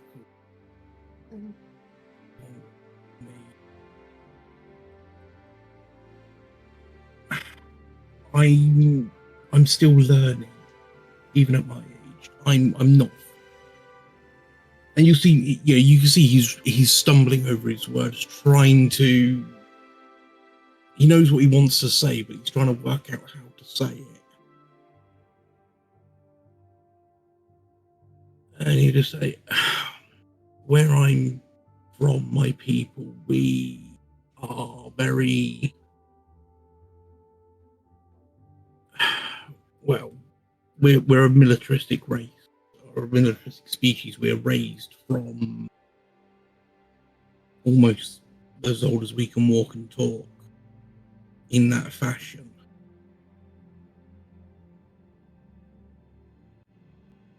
It's extremely rare to not find of the gift who are not involved somehow in military or that field of expertise. So what to me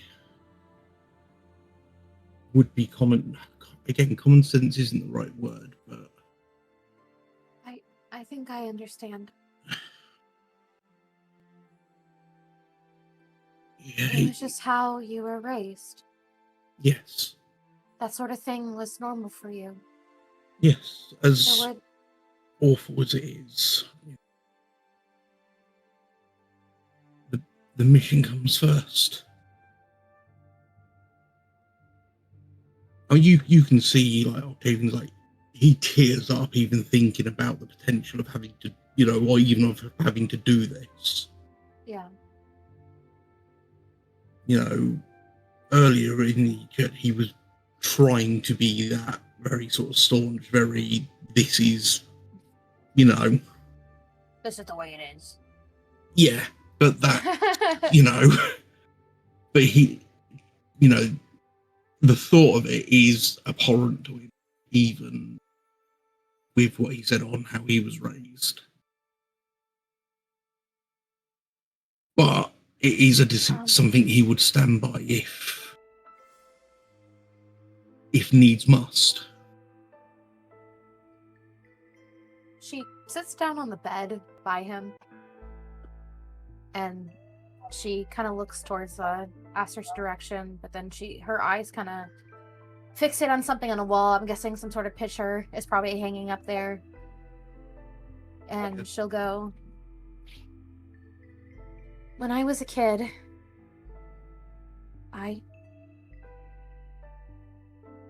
well, you guys heard a little bit about my childhood. Yeah. There weren't any other children around for me to play with. Mm-hmm. And there were quite a few nuns who disliked me greatly. Yeah. And when I heard about the kid being trapped inside, I couldn't help but empathize. I couldn't help but feel like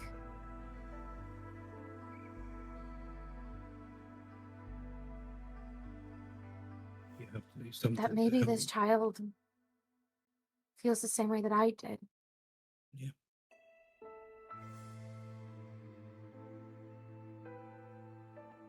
And if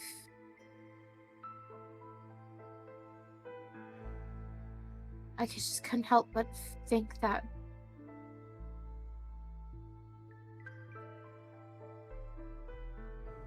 I would want a kid to be free. I would want a child to have a chance at a normal life. I would want to make sure that nothing would ever hurt them ever again. Because that's what I would have wanted. It's To be why comforted and consoled, and to be told that everything's gonna be okay. But there's children you're forgetting about, Katia.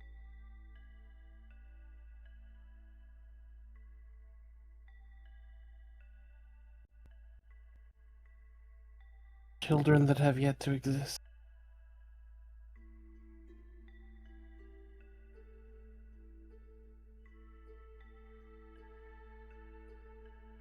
I want a future for them as well.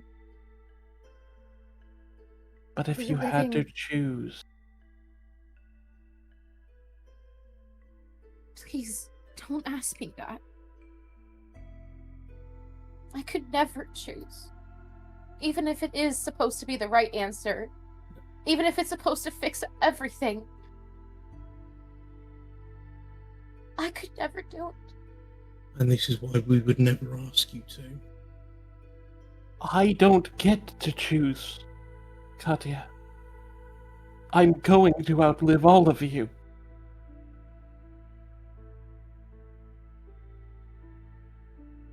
We're not trying to be cruel or trying to push our views or our choices. And I apologise if that's how it has felt and how it has seemed.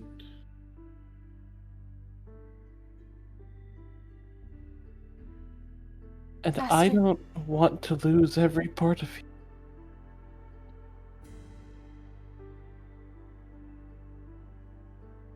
There are other ways. We hope so. But It if is I you. have to choose, We would. I would pick you. As would I. What you. I suppose I'm not being truly honest when I say I'm looking at it from a purely militaristic aspect. I have already lost everyone I called family, with the exception of my children, who thankfully were not with me. Tank, your mic is going out just a tiny bit. Like your volume's fluctuating. Sorry, I do apologise. I just want to let you know. Yep, no worries. He basically says, he has lost everyone he cared about, with the exception of his children once. Some people he'd known almost his whole life,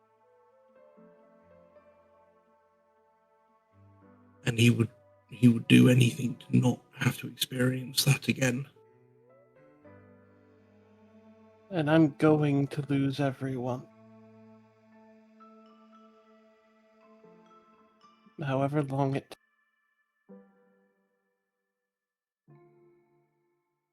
I'm going to be alone.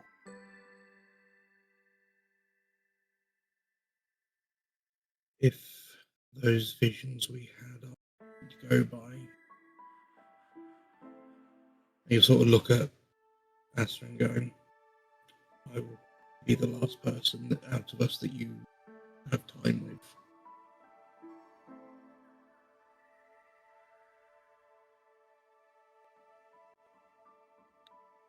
And that's where he does sort of mention the vision.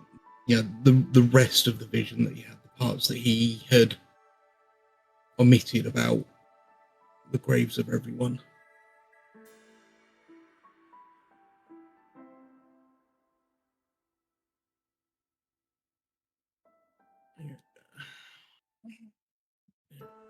He sort of half smile and goes, I'm old already.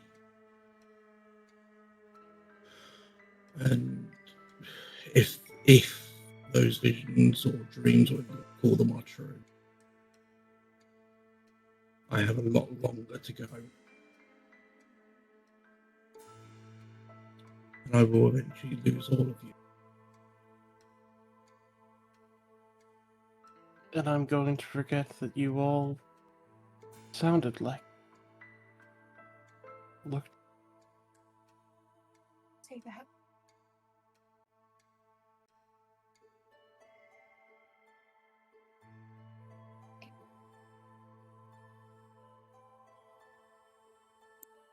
You see that Aster's curled into this Aster's basically in the fetal position. Mhm. And they've not turned away from the wall, they're speaking towards the wall. Yeah. I just want you all to consider what I'm saying. I hear you. I do. And I hope to whatever is out there, deities, whatever, that you are right and there is a way out without resorting to that. I just can't bear to lie. I'm going to find a way. I hope you do, Katia. I really do. But Even if I have to make a deal with her, I am not going to let anything happen to that child. Octavian sort of shift towards the end of the bed where Katia sort of sat and he'll put an arm around. You would see at the mention of making a deal with her, you see Aster's claws go through their sleeves and deep into their arms. I'm sorry. But my resolve hasn't changed. And I understand where you are coming from. But if we truly want to be monster hunters, we cannot take an innocent life, even for a good cause.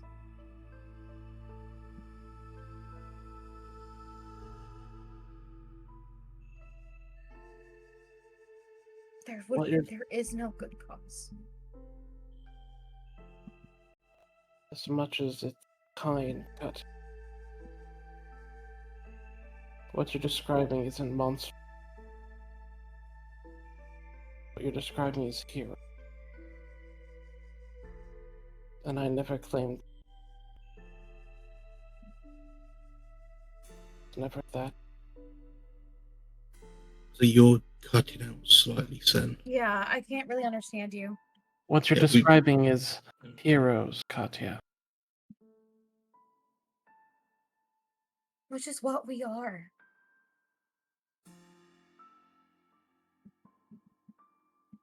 Am I? We destroy evil and we protect the good. That makes us heroes. I save who I can, Katia.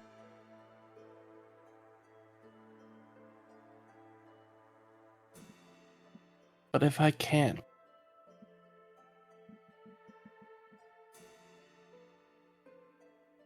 I make sure that it's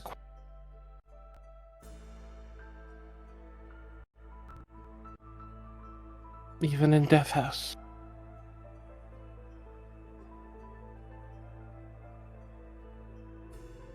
Death House?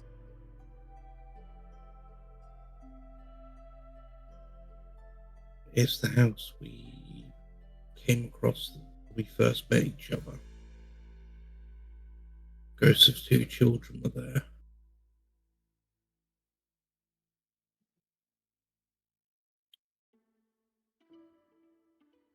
What happened? Oh God. Well, it's where Greed got his fear of brooms from.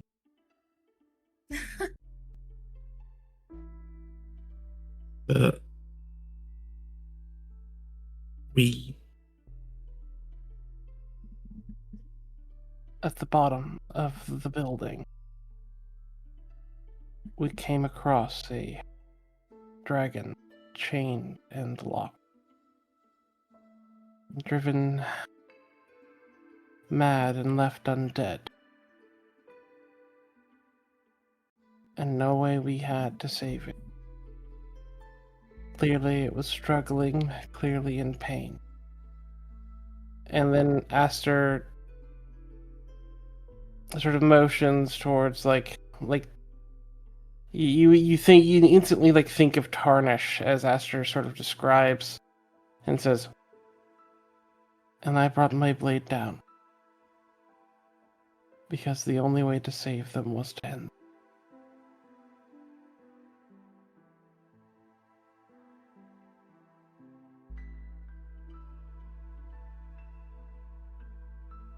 I think I understand. You did it because you had to. And if this child, is empowering a hag that causes innumerable harm, and we don't find another solution, Katia,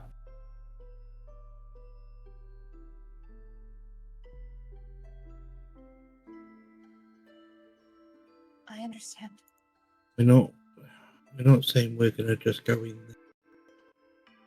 Yeah, he sort of gestures with his thumb. But the option needs to be, at the very least, what it is, a very fine option. I may not be a hero, but I'm honest. And I have done things that, well, let's just say I'm no saint. You said it was something we could never do. And I had to tell you the truth.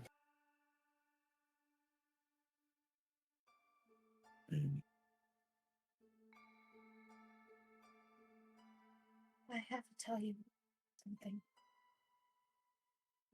What?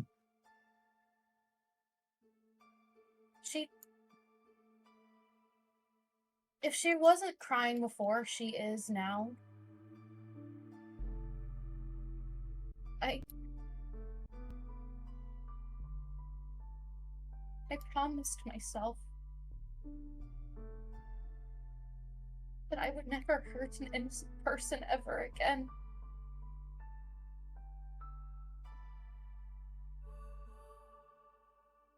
I made a vow to myself that I would never let that be the only option.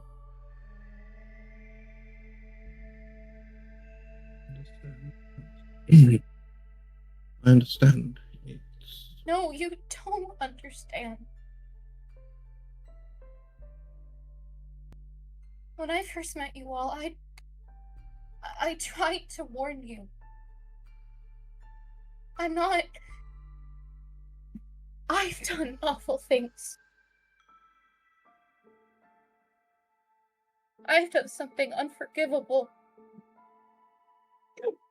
And I swore to never do it again. And I feared if I told you all that your blades would turn on me.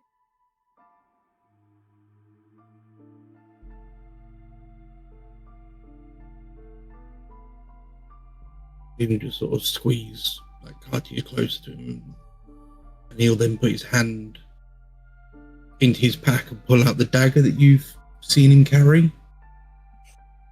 Mm-hmm. And he'll say, "This belonged to a member of my crew.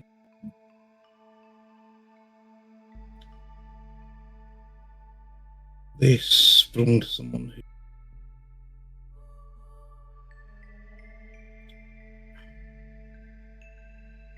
You'll see he tears up at this. It's someone I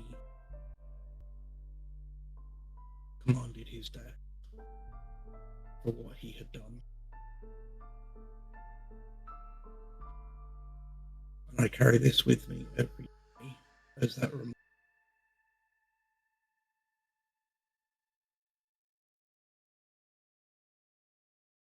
And you will see, I mean, even to Octavian's hand, it is a very small, like, you know, even to someone of like Katia's sort of size, see, it's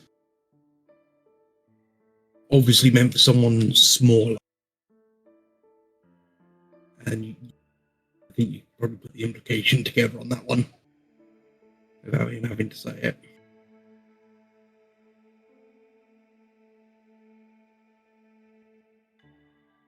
The reason it's my job to do such things yet is so people that you don't have.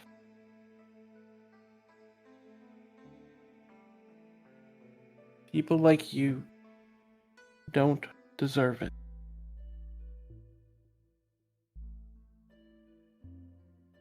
You don't know what I've already done. We don't. What I had Oh. given up.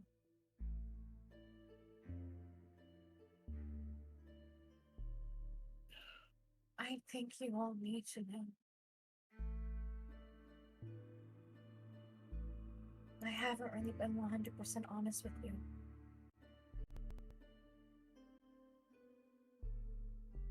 Is this something you think Misha needs to know as well? Or not? I don't know. I fear if he knew, he would leave me.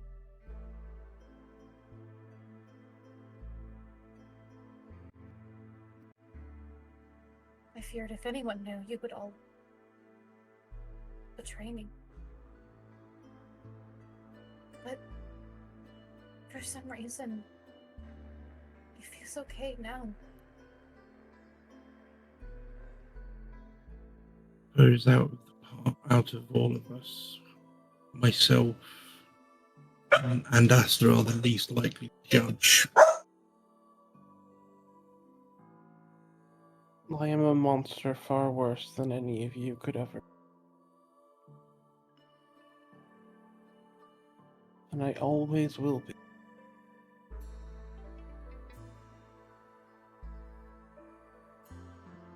It's my job.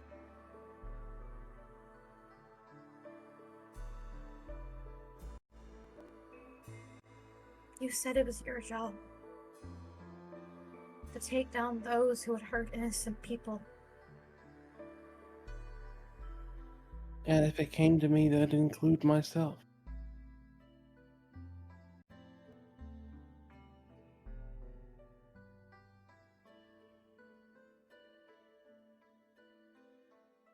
I'm gonna tell you two something. I don't want Misha to know. Not yet. You have my confidence. I can't think of the word off the top of my head. I'm a very bad liar. Yeah, I'm not going to say anything about it.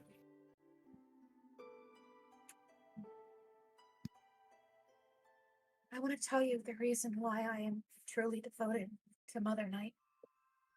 The real reason.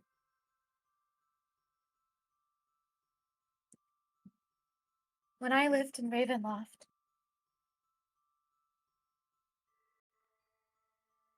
when she starts to speak, you can see that this is not easy for her to talk about, like at all. When I lived in Ravenloft, after I had recovered from my injuries, the other brides,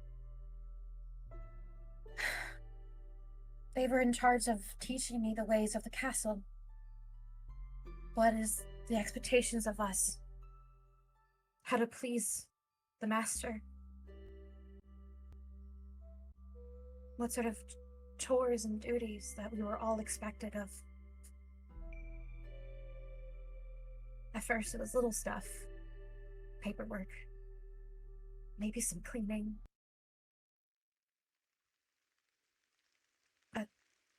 A job that was the most important was preparing the master's food. Preparing his beverages.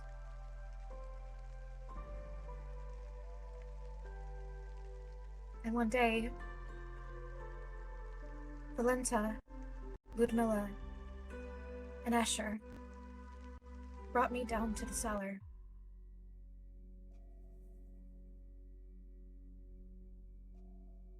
There was a man there. Someone that they had just kidnapped and brought to the castle.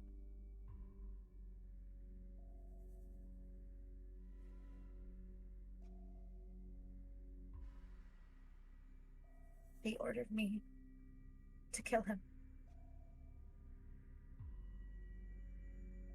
Slit his throat like a pig.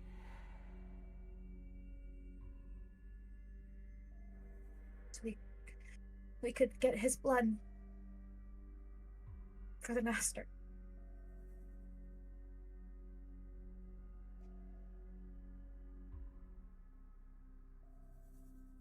I believe I was under some sort of charm or something, because I didn't question it.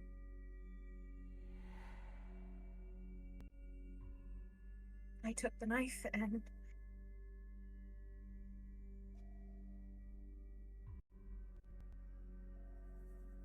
before I took his life, he said, "May Mother Night forgive you."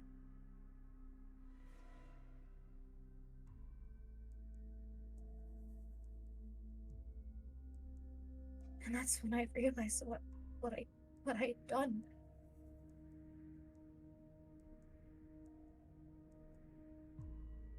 The three of them, they were laughing at me for being so shaken up. And they told me to get used to it.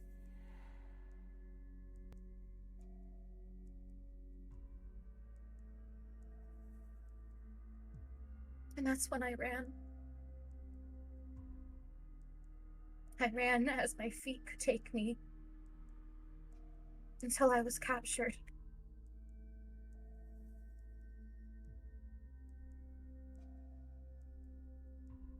If it was not for Mother Night, I would be a bride.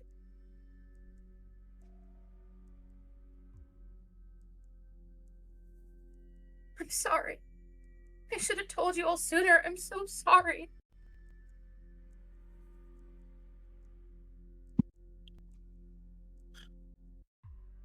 Octavian will just sort of pull her into it, into his arms and just hold her.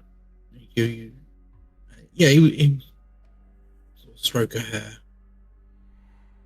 You have nothing to apologize to us for. I understand why you didn't say anything, and I understand it has taken a lot of courage to tell us.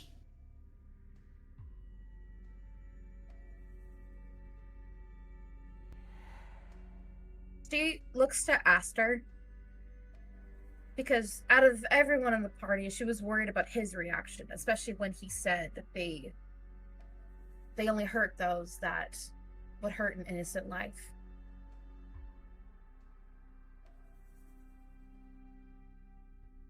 You're being directed by Mother. Under the influence. It was still my choice. You also did what you had to do to survive.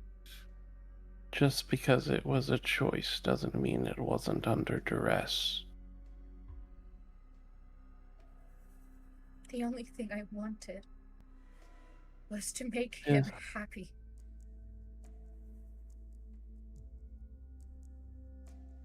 That's when I knew I had to leave.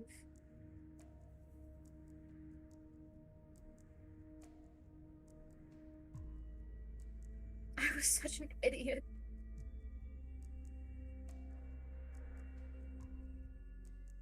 I'm still an idiot.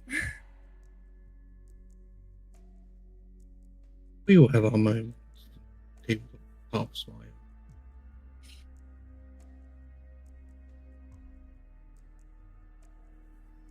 Thank you. Aster will look towards Octavian, meet his eyes for a moment before they stand. They're still sort of, clearly drunk as they look at Octavian, and they go, "If you wish for someone to judge you, I can give that to you, Katia."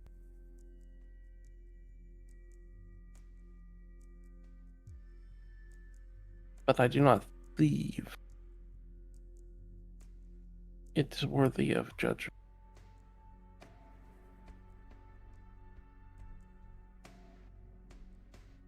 Please. Promise me you won't tell Greed or Misha. I don't want them to know. Not yet. They won't hear it from me. Aster? I'll die before I mention it. She'll tear up again. Thank you.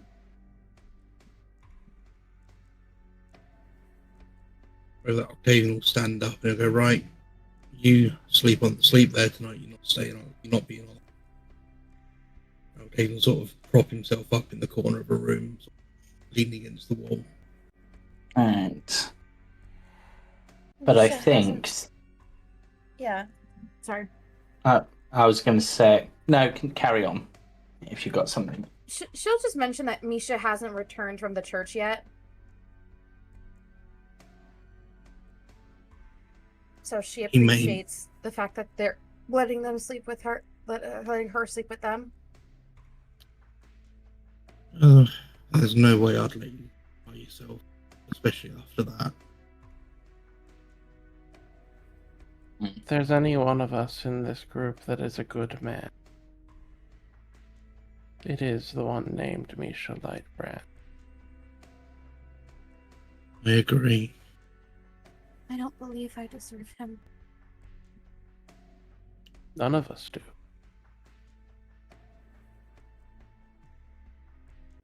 But his is a sword I would follow into the ends of the earth.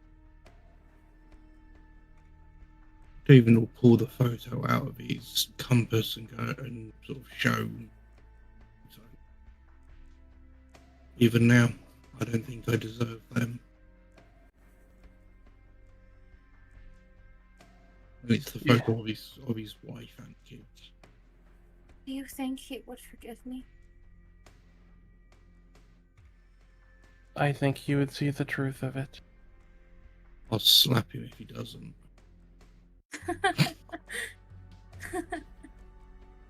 Her laughter kind of becomes crying again.